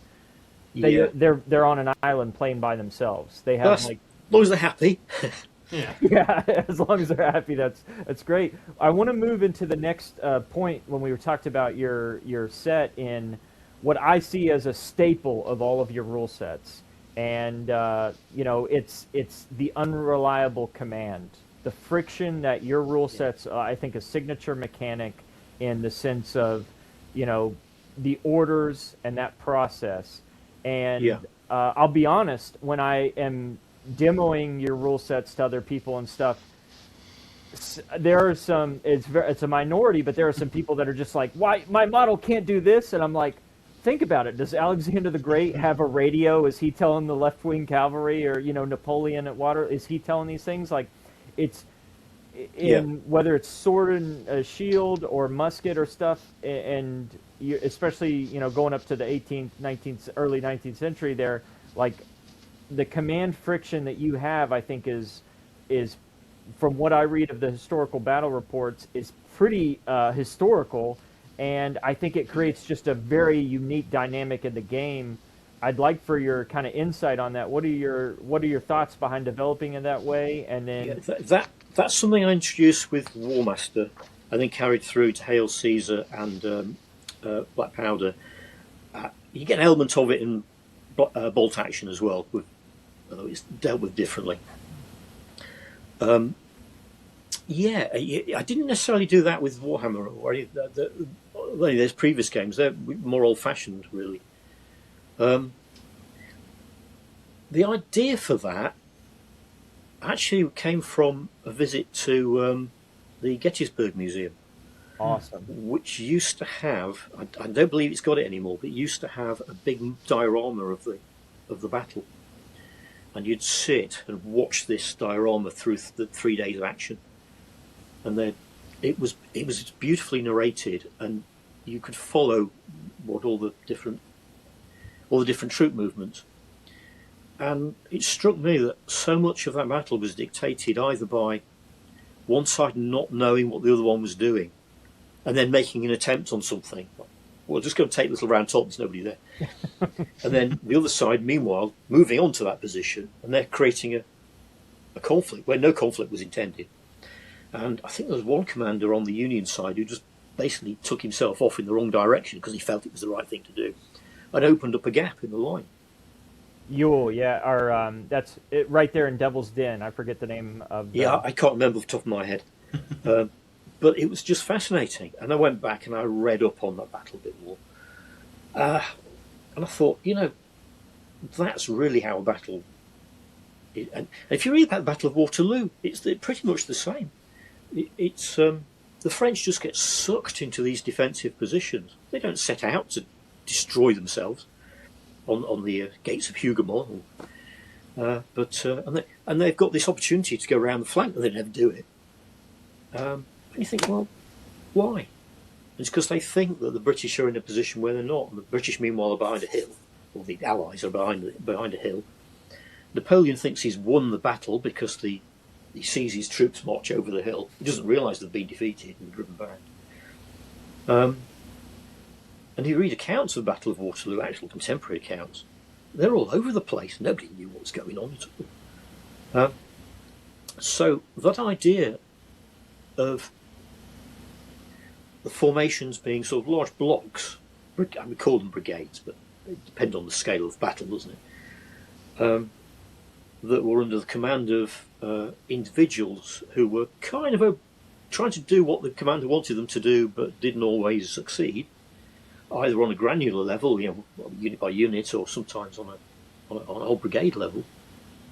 I thought it was very intriguing, and I built the game Warmaster around that idea. And I thought the easiest way to do it was just to have sequential moves with an order dice. So in Warmaster, if you have a basic command value of 8 and you give a unit an order, you just activate it one move at a time. So you go, I'll activate that unit, you lose 8. Next activation would be a 7, next activation would be a 6, and you have to roll under those numbers.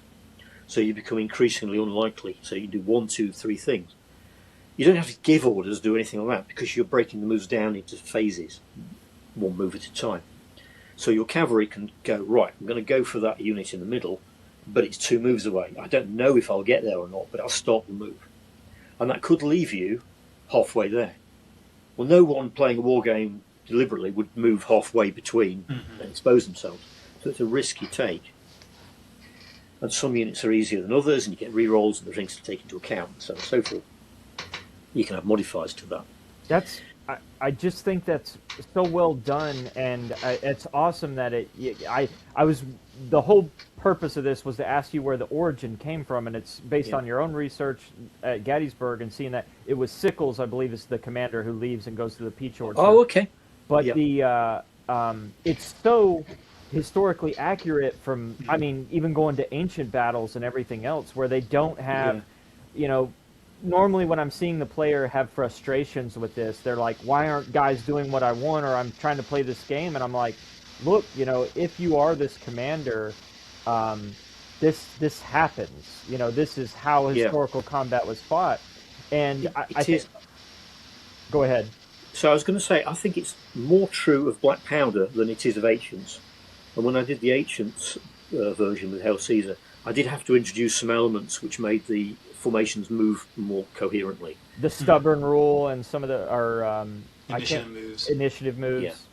Yeah, all that. I did have to do that because I think ancient wargaming has a more linear quality to it, even than 18th century warfare, which is often called linear warfare, isn't it?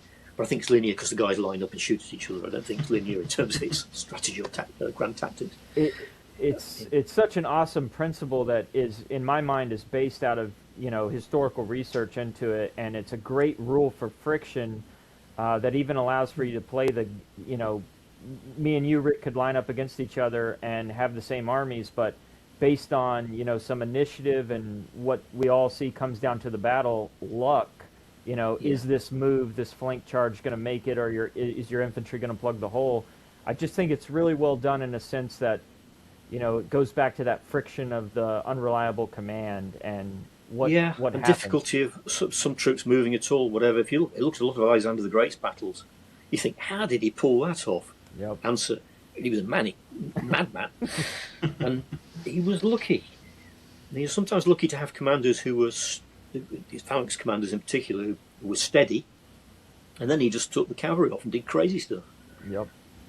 And then the Persians had lumbered with rather immobile infantry centres in most battles, and cavalry that were just uncontrollable. They were probably good for one thing, just one attack, and then that was it. They were off. You can see that in both the way Hail Caesar and Black Powder work. They're not chess-like. A lot of ancient battles.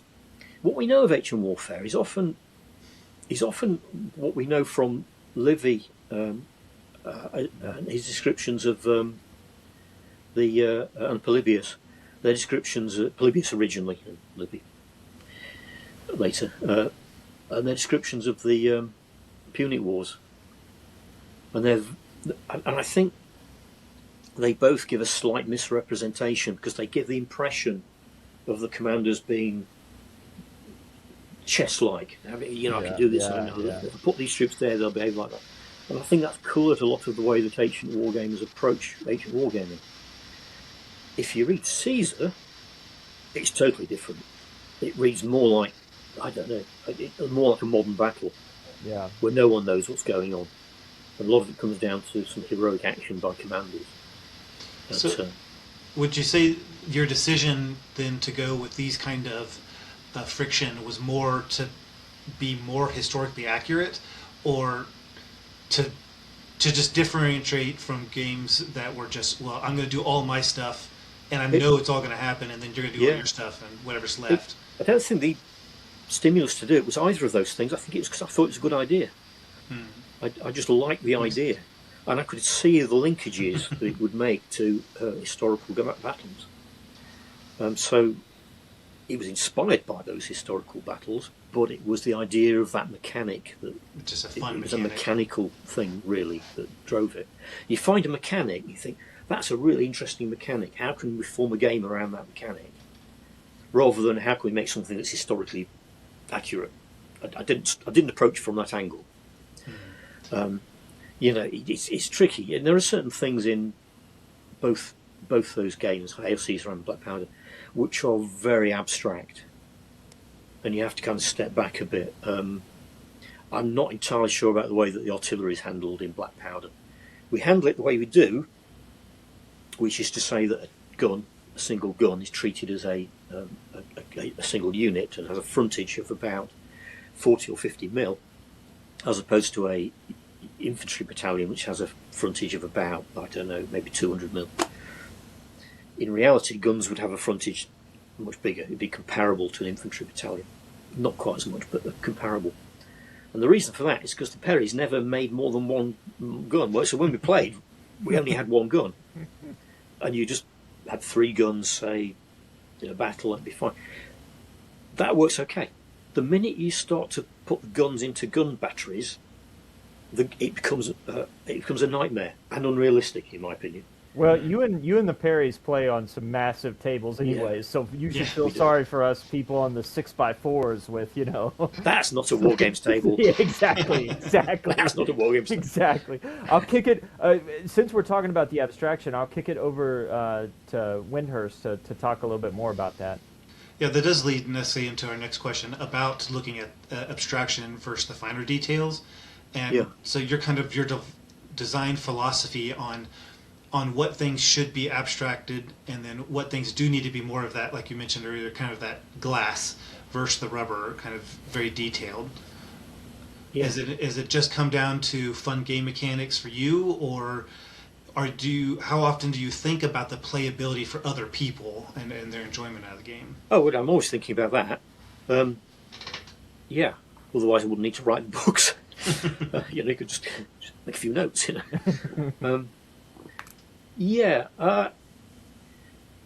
It's I'm not really sure, to be honest. It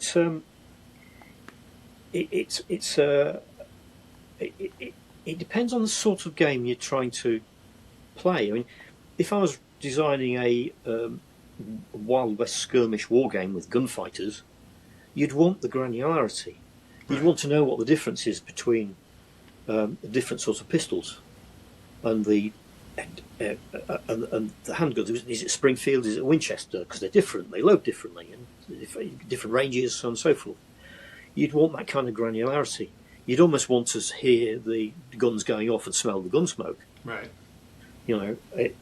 Whereas if you're designing something that's going to represent the Battle of Leipzig, like we did the other day with Black Powder, where you've got hundreds of thousands of men on the field, and the battalions are represented by very small. In fact, I had they're almost like brigades at a time, represented by a single unit.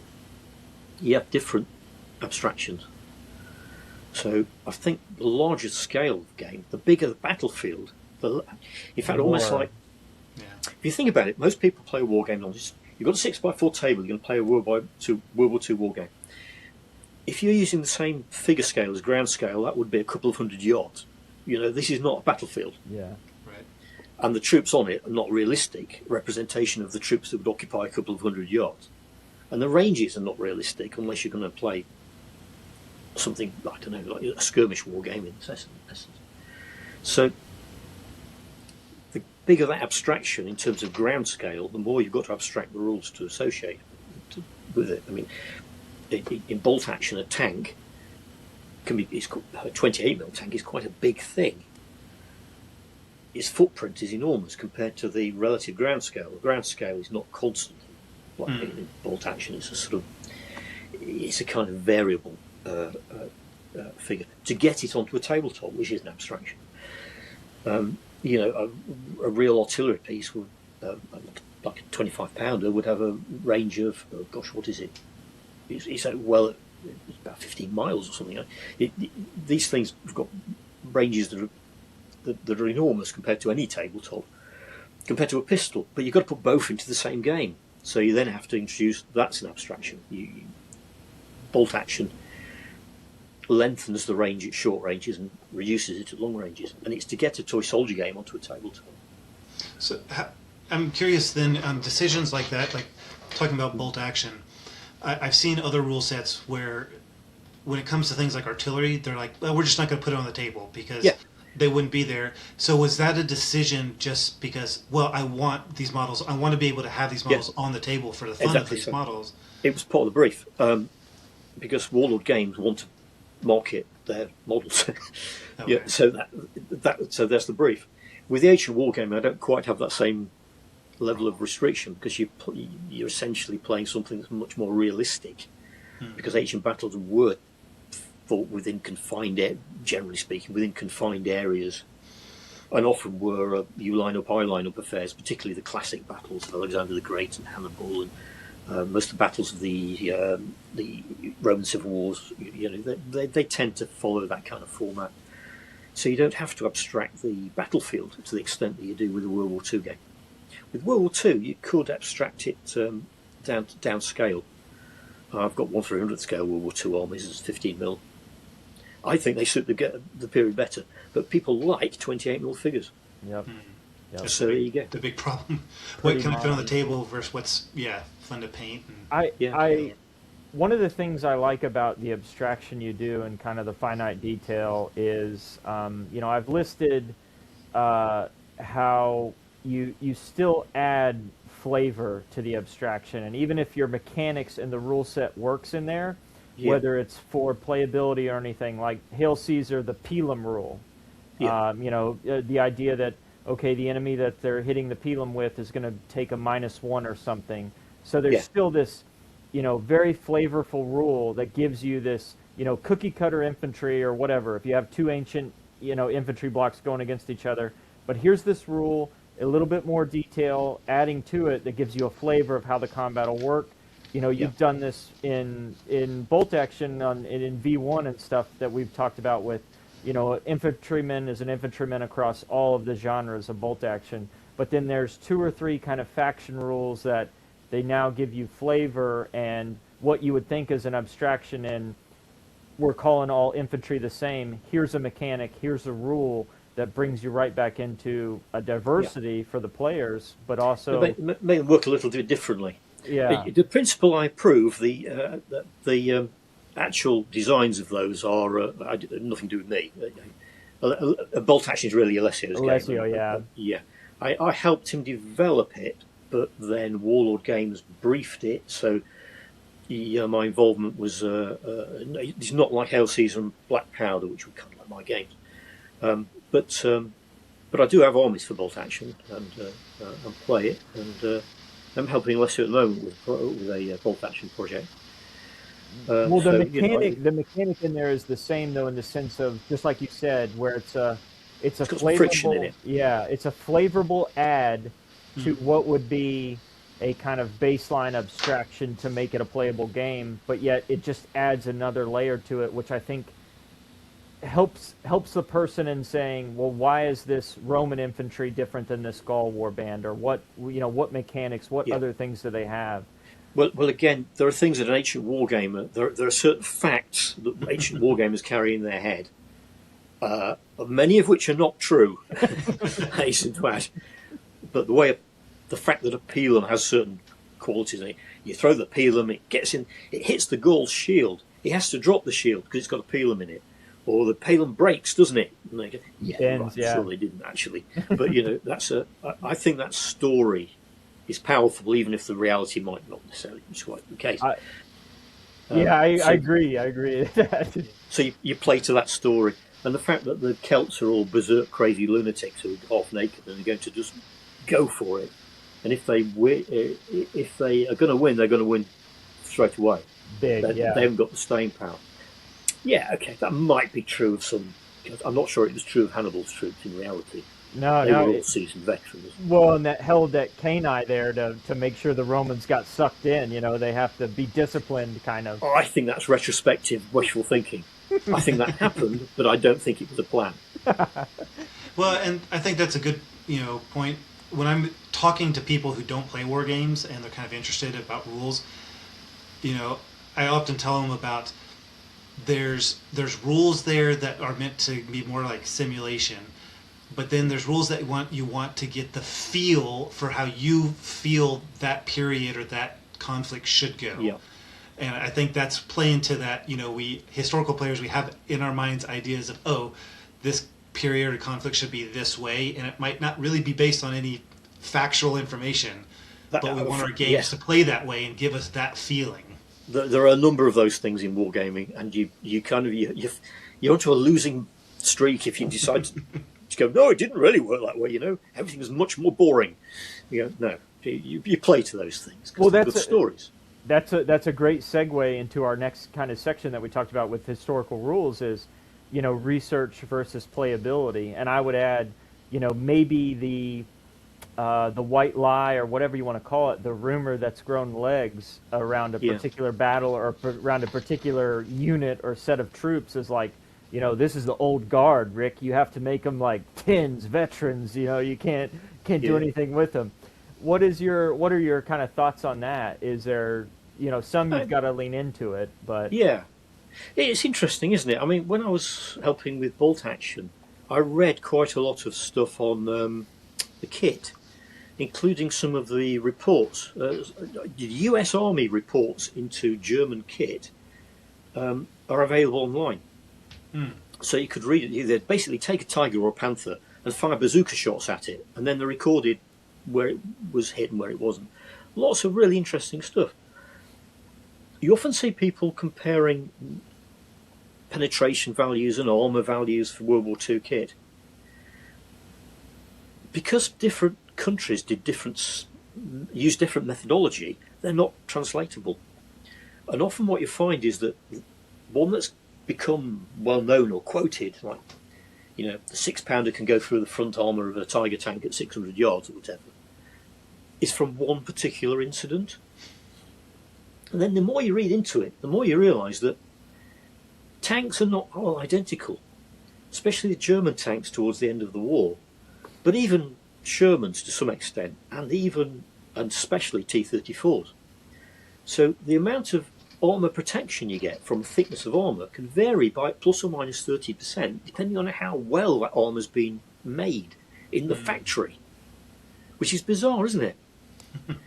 So you can get a tank that actually will survive a hit, and another tank that would be penetrated by the same hit, even though it's the same tank. And I thought that was interesting. And Russian ammunition was notoriously all over the place. So the same shells, you could have good one, bad one. The fill was different. They were all semi-explosive, they were like cannons. So it's weird. So you get this thing where you go, what's a 76.2mm gun? Must be better than the 57mm gun. And you go, yeah. And you read about veterans' accounts of battles, and they'll say, we saw there were tanks on the horizon. They weren't necessarily, they were Mark IIIs or Tigers. The very fact there were tanks would be the thing that affected their morale and their position, their decisions. It's quite interesting. There was I think it was a French armoured unit in 1940 that was advancing, got ambushed by some German infantry, only on with rifles, machine guns, I suppose, and basically abandoned the tanks. And you think, well, yeah, why wouldn't you? You're driving down a road in an armoured tank. You can only see through this tiny slit. You're getting hit. These tanks are not necessarily the things that you had in 1945. These are something very relatively FT-17s and Somas and stuff. Yeah. If you were lucky, it'd be a Samoa. It might be an FT, and falling apart anyway because they'd been run on the roads for so long. And that's just how wars were. All the Shah, was it Shah Seas that all were abandoned and the basically big shot up. Yeah. I wrote that in the list that we sent you, is that I do think sometimes when people are very hypercritical of like getting every detail right in a rule set, and whether they're pulling from maybe not Livy or Plutarch or somebody, but they're pulling from these accounts, and these exceptions then become the rule, and so it like adds to a false precision in historical rule sets. I mean, you seem to be mindful of that even when you're writing them, and obviously you're researching the topic, and so you're going into it. Do you feel?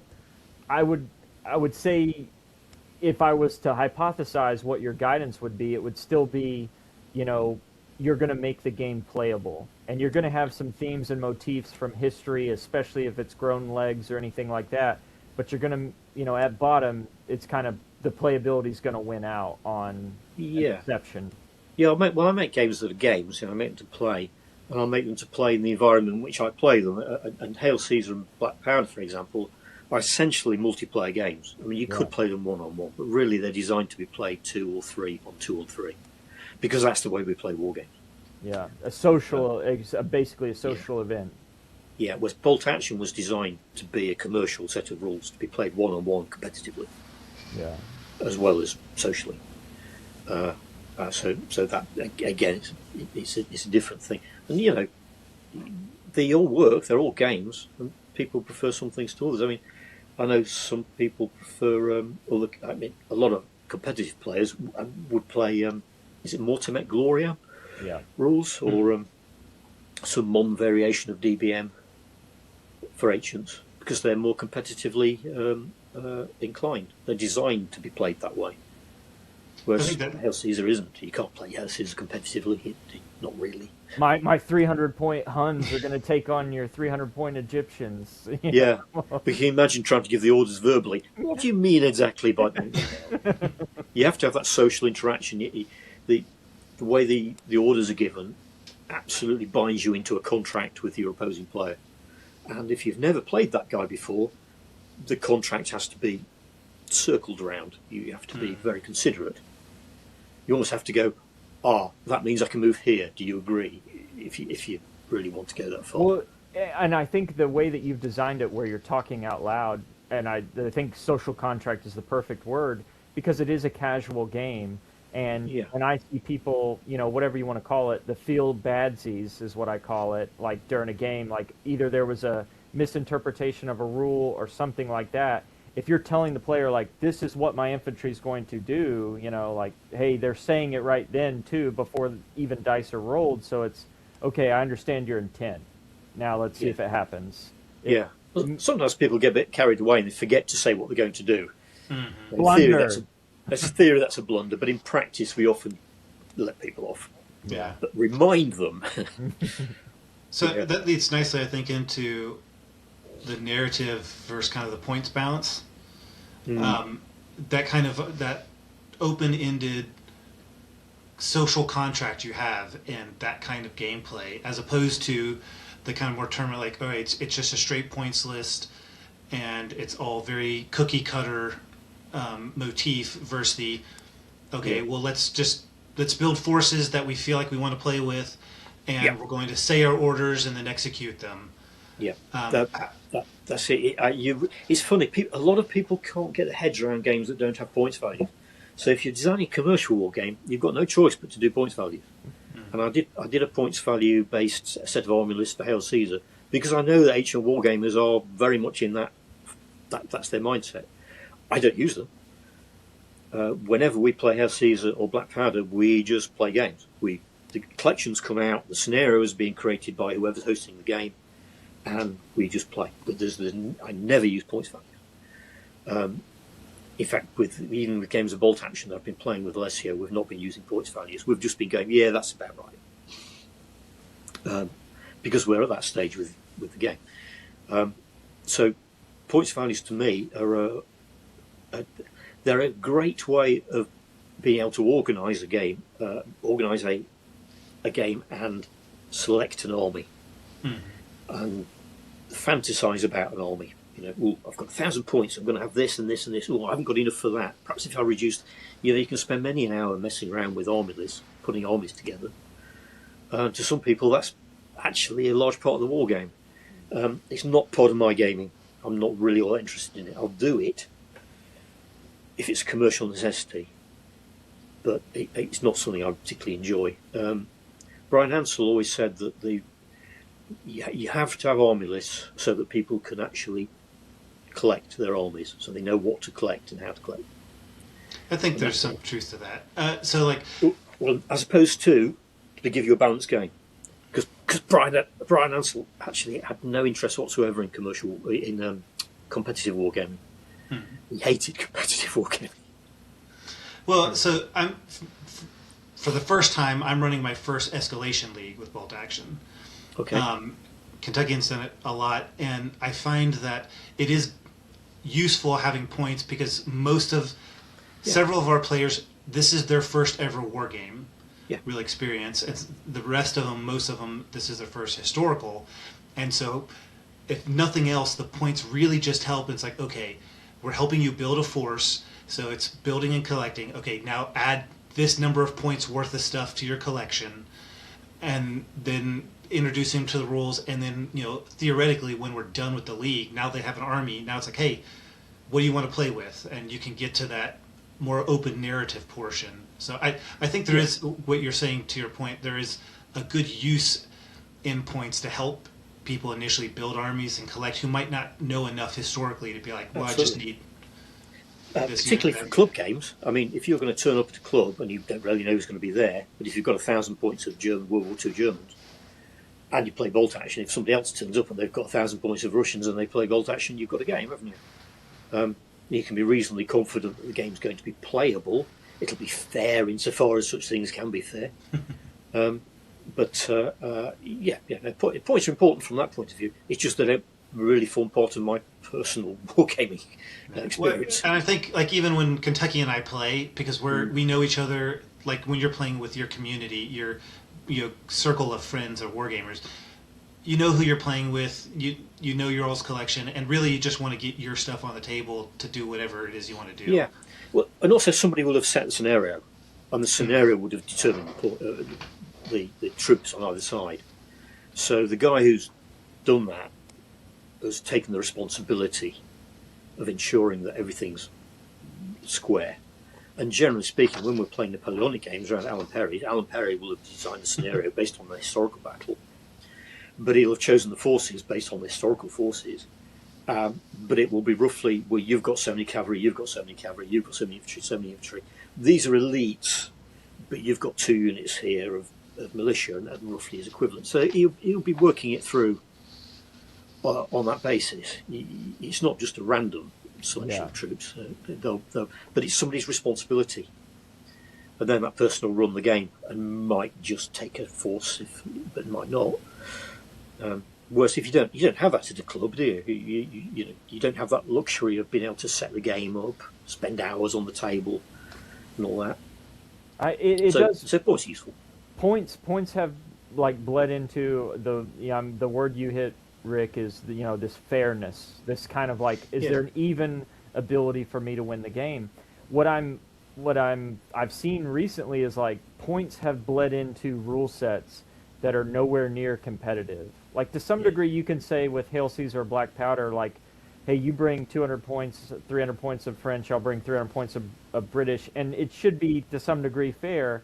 But one of the rule sets I play additionally is Battle Group, and it uses points for platoons and adding additional squads or artillery, and artillery being more expensive or the offboard, and it's to give this like at least version, I think, of fairness in the sense of, okay, now if you've bought this artillery, or if you've done something that's this glass hammer now that you can't take an objective, well then you've used your points that's going to basically maneuver how you fight. So I think it does go back to fairness and keeping everybody kind of in the box of, hey, we've got that. But I've seen it kind of bleed into all historical war games that, in the past I remember picking up Civil War rule sets and being, I've never seen points before or anything else like that.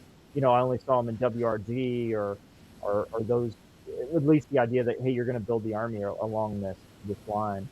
So they're a useful tool. They're certainly a useful tool for constructing armies and giving rough values to things. It's where people start to think of them as absolute arbiters of equality. Yeah. You think, well, I've got 1,000 points, you've got 1,000 points, this must be an absolutely equal game. And it won't be.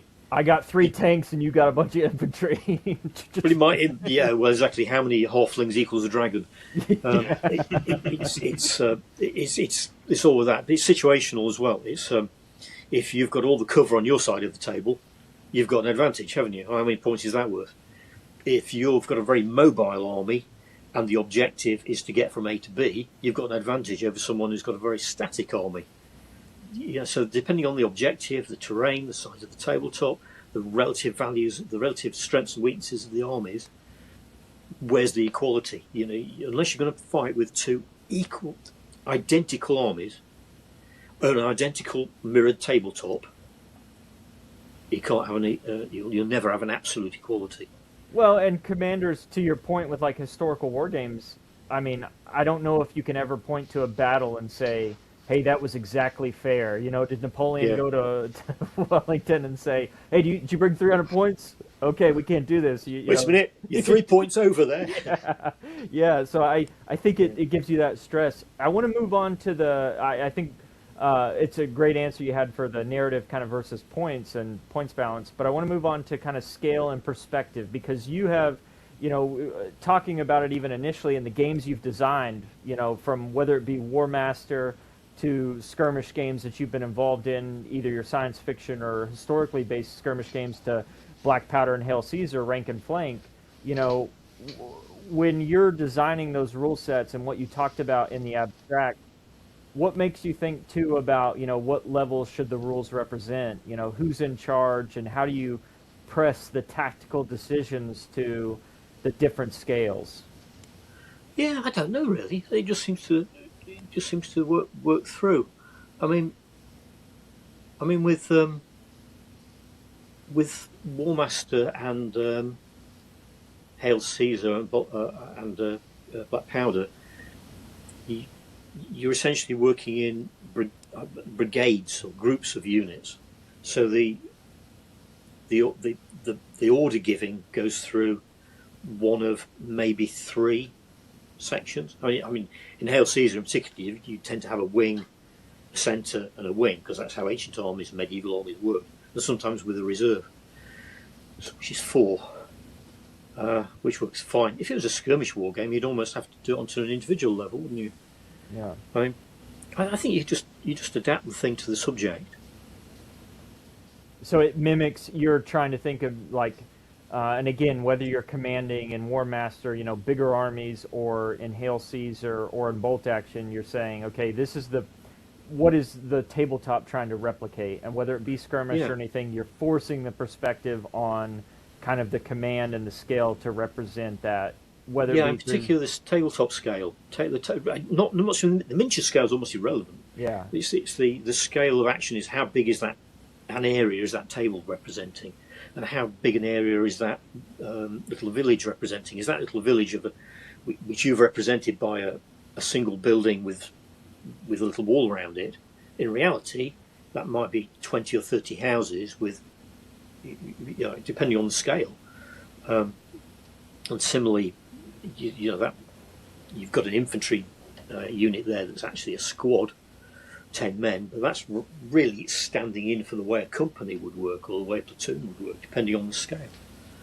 You talked to the only other point I'll hit on this, because I do think you addressed it real well, and we talked about it in other, but with scale and what the rules should represent, you talked a little bit about it in Black Powder and Hail Caesar about, hey, this was designed to be an evening with your mates and have a good time in just a small number of hours. So you're not playing, like Grand Manor in an hour or two, if you're having a big game. So does timing and like time on target for some of your games and how they work?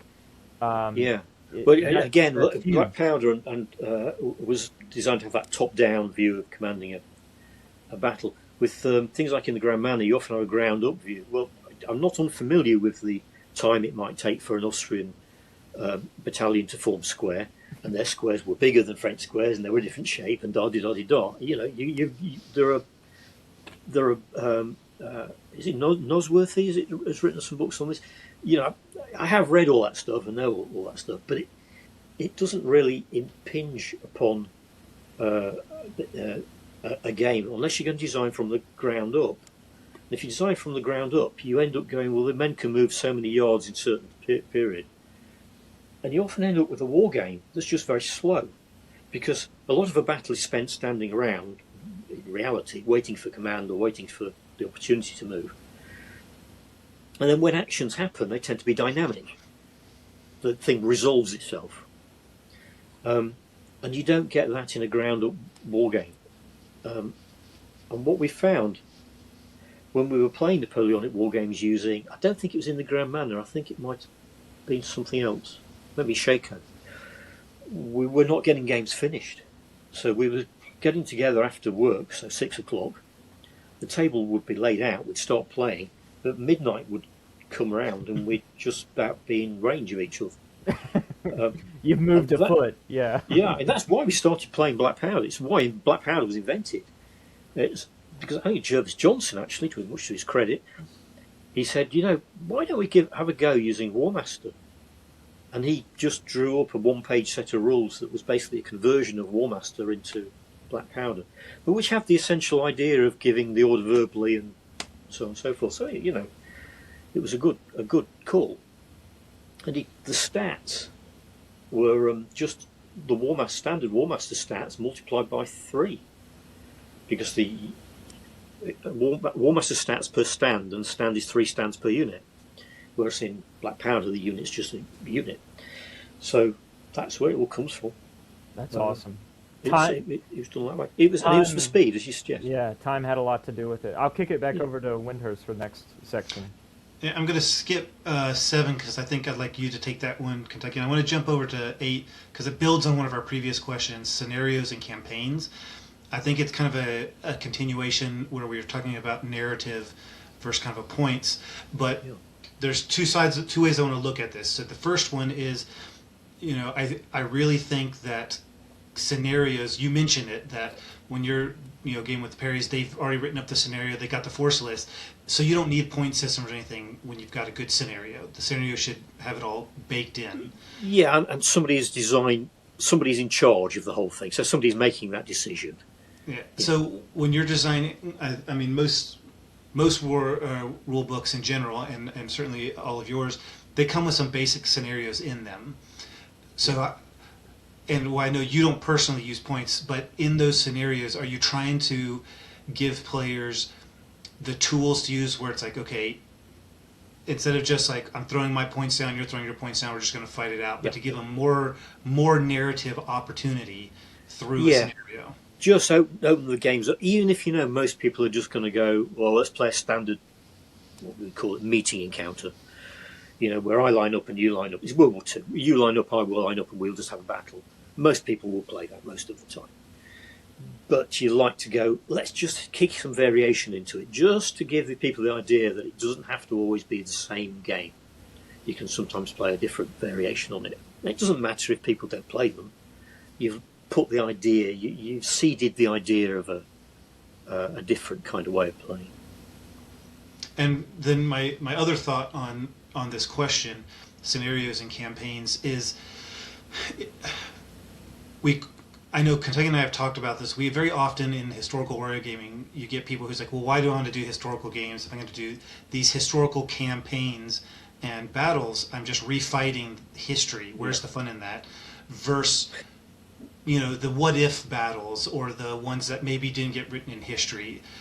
Do you feel like historical gaming needs to be more one way or the other, or it's fine to be... What we find, generally speaking, is you get inspired by reading about a battle, and then you create a war game that's themed along those lines. And it can be very specific. It could be the charge of the Light Brigade, just one action in one battle, where you just have Russian guns at one end, 2 sets of hills, you're going to charge down there, see if you can get the guns and back again. It's just an action, but that same battle could be played out big, and that where the thing becomes an element of a much larger sort of game. And so I think taking inspiration from actual what happened in history is a good idea, but I wouldn't necessarily want to refight. You can't necessarily refight big Napoleonic battles unless you've got a massive table. Waterloo's a famously very small battlefield, but I think to play it, even in a scaled down game, you really need a table that's something like 24 feet long.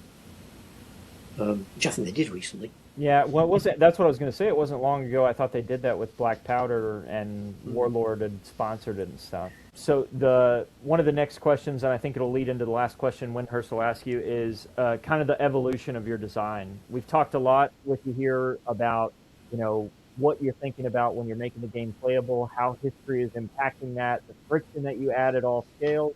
Yeah. I'm just looking for anything as far as continuity with or complete variance on. You've been designing games for decades. Do you feel like you've changed your process a lot? Do you feel like it stayed the same and you've just gone to what works at whatever game you're looking at? Or any kind of thoughts on that? Yeah, it's interesting, isn't it? Because I had the opportunity to reread Reaper, which is the very first thing I did when I was a teenager, recently, because we're talking about reprinting it with Wombat Wargames. It would just be a kind of reprint with a little bit of an essay at the front on what it's all about. So I had the occasion to reread it, and the bit that I was particularly responsible for, the magic section, I was interested to note how I could tell it was me. It had all those principles in it, and it's because the thing that's the thread that's through all of these games is presentation. It's the written presentation. So to me, it's the rules are a piece of writing. And again, as I said earlier, I don't think people necessarily approach it that way these days as a piece of reading. But to me, the relationship is one between an author and a reader. And that's a constant. That hasn't changed. The thing that has changed is you go, well, what sort of game is this? Because it could be a game that's dice-based, it could be a role-playing game, it could be a tabletop war game. Mostly, I have designed board games. So, the actual theme and the way you execute it, the mechanics you choose to use, and the things you lean into, whether it's command or whether it's detailed combat, they can all be different. So there's no constant there, but the presentation has always been a constant for me. The latest thing I've done, which is a set of spaceship rules with Wombat Wargames, and as I say, we only sold a few hundred. It's very much a cheery amateur affair, really. I set out deliberately to design a board game, a war game, on a 13 by 13 grid, which I'd never did before. So it's got no measuring and no dice. It uses an ordinary pack of playing cards, so it's totally uncommercial because nobody likes that. But that, I wouldn't say that was an evolution. It was just a variation. I haven't evolved out of dice or measuring. I think in terms of evolution, over the years, I've kind of figured that almost like less is more. War game is what you don't include. What makes it a game is what you don't include. It's how can you leave stuff out? I think. People often say to me, we're doing a second edition. What do you want to add? I go, second edition. What can I take out? I see it almost like as an unfair advantage, and this is my last follow-up to this question, is because you've written, Skirmish, Rank and Flank, and all of these games, and people that dedicate their lives to writing one rule set, I don't think see the success. I mean, we just have to be honest about it. You've written for decades. I think GW owes you a lot in the success they've had. Obviously, Warlord Games owes you a lot in the success they've had and everything you've contributed to these systems. There's no... I'm holding a stack of your books here, and it's just truly impressive. And do you see it as like an unfair advantage that you've gotten to jump around, or do you think it's added to your process a lot about how can I make this fun, how can I make this playable, and engaged with it, and maybe you don't get lost in the one dynamic of it? Well, I was very lucky that I was doing it commercially from an early age, and I'm not sure I was very skilled. I'd say I did archaeology at college, but I did actually dig for a little while after I left. But it wasn't a career, and I don't think I'd have been any good at anything else. So I sort of fell into the toy soldier industry, and writing rules and presenting the backgrounds and coming up with all the universes. Yeah, the world creation that goes into all that. Universes, as you say. It was just something we did because we needed to do it for a commercial end, and I enjoyed doing it very much. It was great fun, but there's no way I could have done that as an individual with a 9-to-5 job, doing it as a hobby, as an extension of a hobby. The very fact that you could turn up at work. In fact, originally, to be honest, we couldn't even do it at Games Workshop. The Warhammer was the original Warhammer wasn't written in house; it was written as a commission. The 40k was done that way too. I didn't write Warhammer 40k in house. I wrote it in my own time, because at that time, the mid 80s, the notion that you could afford to pay someone to write rules all day or even write all day was insane. I mean, my main job was writing, but it was doing White Dwarf articles, advertising. At one point, it was mail order sheets. It was all directed that way. So I was very lucky in that sense, that I was able to devote so much time to actually working on games and games design, which no one else with the ambition to publish could do. And then we could refine things, we could afford to get things wrong. I always say you learn by making mistakes, and we have plenty of opportunity to make mistakes. That's a great answer. I'll kick it to Wyndehurst for the last question. Thanks again, Yes. Rick. So our last question will kind of just build on that theme. With your years of experience of writing multiple sets of rules and kind of refining how you go about it, and having played lots of other rules other than your own, how would you sum up what makes a good set of historical rules? Like, what principles make for a good set? I think just accessibility. That's my dog. I don't know if you can hear that. Yeah. I think accessibility is a major thing. If a set of rules is open and cheery, then that makes a massive difference. If something's close written and quite hard and so it's sticky, people rebound off it. So presentation matters hugely in any set of rules. And then it's just enthusiasm. If somebody's enthusiastic about something, really passionate about their own creation and promoting it, then you go a long way. All the Two Fat Lardies stuff is all based on the Two Fat Lardies. Particularly Richard, who's just a real champion of that style of game. And I think WRG for years and years was essentially Phil Barker working away, because he was doing it at a time when we didn't have the internet and we didn't have easy communication. But he wrote articles. So I think it comes down to that. It comes down to passion in the end, rather than rule mechanics. Because any rule mechanic can give you a good game if it's done in the right way, right subject. Awesome. I don't have any follow-ups to that. No, we really appreciate you taking the time through the morning for you to sit here and chat with us. Yeah, that's okay. It's a pleasure, and thank you. No, it's the middle of the night for you guys. Yeah. I don't know what you're going to do now. It's morning now. Yeah, more than that. But no, we really appreciate you, Rick. I can't thank you enough. I hope it was just a dream to interview you and to talk to you, and especially you've been a big part of our lives and our wargaming lives. And I know so many people, listeners, viewers out there, I'm sure as part of their life as well. So thanks so much. I truly appreciate all your contributions to the hobby, and even talking to two Yanks in the morning on a Saturday. Can't thank you enough. I talk to Yanks all the time. Yeah, a lot of great podcasts come from you guys.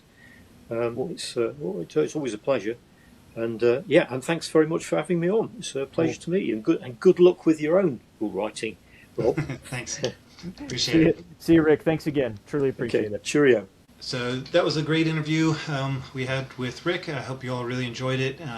Before Kentuckian and I sign off, though, as always, we like to do our kit bag scouting report with you all. Especially since we didn't do alibis, caveats, and piggybacks. Anyway, at least give you these two. For kit bag, Kentuckian had a really good suggestion, which he calls picture frames, which we also call like display boards.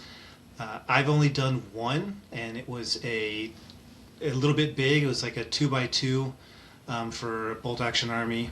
If you can see on YouTube, Kentuckian's holding him up.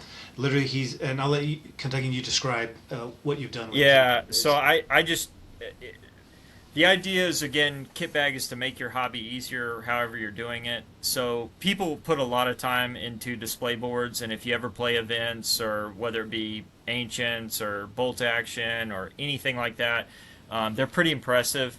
I can't live up to the standard of some display boards I've seen, but I will say it is an easy way to move your hobby around if you are playing an event at a club or anything else like that. During the last Bolt Action Escalation League day, it was great to just have your army on one thing that it kind of went with their theme and could go in. Here's a theme that I have for a desert army, so whether I put my Africa Corps on there or my British 8th Army, it kind of blends in, it makes them look the part, and they can kind of walk around and be as one unit. And I just use basic picture frames, so it gives a good outline, and then you can display the army on it, and it's pretty perfect. And you just remove Yep. the glass from that and do it right on the backboard?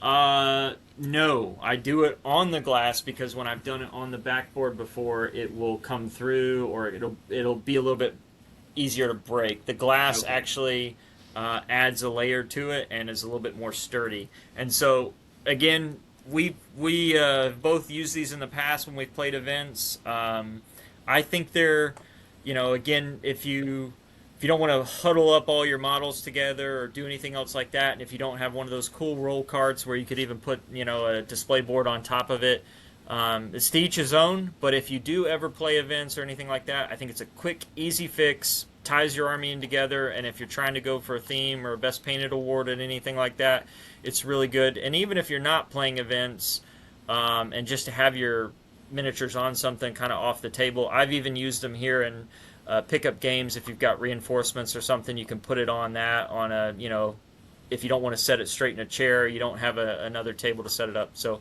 highly recommend. Let us know what you guys use. If you are playing events or anything else like that, please post in the chat, comment, let us know, because we're always looking, again, for whatever the best version is, but that's what's in our kit bag. Now, I guess scouting report, so I'll kick it over to Wyndehurst for the scouting report. Yeah, so we had our first round of the Escalation League. The first one I've run kind of using the template and everything that Kentuckians refined over the last few years. It was pretty successful. I feel like it was pretty successful. Everyone seemed to have a good time. And so we're going to roll in next month, and so I'm working on some Australians just because I needed something to work on for the league. And then slowly working away at my Syracuse Greek Army. And those have been my two main focus areas. In February, probably before our February episode comes out, well, maybe around the time it comes out, towards the end of February, there's a local kind of like a card show convention, but they've kind of opened it to other hobbies, and they've allowed me to grab a booth and run some demo games to kind of show to the local, I guess, nerd population community that we've got war games here, that we're building a community. So that will be pretty fun, I think, something I'm looking forward to do. But yeah, that's really it on the near term for me. Kentuckian, what about you? Painting table is my Fallschirmjäger. I have my Roman army is 99% complete. I still got to do the cav and the siege weapons. I'm going to try to fit those in. The Fallschirmjäger are going pretty quick because there's not a lot of camo, so that's awesome. And on the painting table is Warlord released their pre-order for Pyrrhus and that amazing book, and so that army was in the on the shelf as I do my Fallschirmjäger, but that army is probably going to go straight to the mix to see if I can paint a whole Pyrrhic army before that book's released. I doubt it, but I'm going to try like heck. The league, same as you, league's going great. It's an amazing community here in Virginia. We've got people from as far as Fredericksburg, Winchester, down to Lynchburg and Richmond, all coming here to Charlottesville. Awesome community. Can't thank these guys enough. They're amazing, and just like Wyndehurst said, it's really the people that make a league. If you're running a league, and there's a great group here between all those areas. So Virginia's been a great place to game. As far as in the future, I really am we're gonna keep pushing this league, and I am going to probably try to grind to get that Pyrrhic army done, because that is just, I mean, Wyndehurst has seen it. Like, he's been my accountability buddy. I've been posting him pictures as I assemble that army. I didn't even know a book was coming out until not too long ago. But I'm happy to be here in 2026. What a great way to kick off the year. I'm already looking forward to the future. I think interviewing Rick Priestley, talking with him, is whatever time he gave us was just fantastic, amazing. Juggernaut in the hobby, decades of amazing rule sets and all that. I'm still on cloud 9 from talking with him. So January and 2026 is just going to go downhill from here. So whether my army explodes or the house caves in here, it can't get any better than this. So awesome stuff.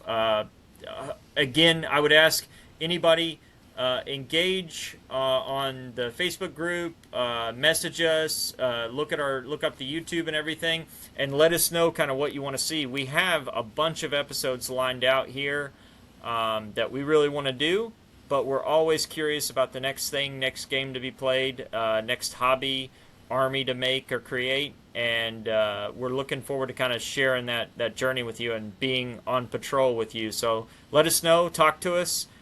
You guys inspire us all the time, all the great works that people are posting on the page. We look forward to that engagement. So thanks again, and I'll kick it back to Wyndehurst. I will see you guys on the next episode. Yep, thanks, Kentuckian. Also, keep an eye out, especially on the Facebook group for On Patrol, Historical Wargaming Podcast.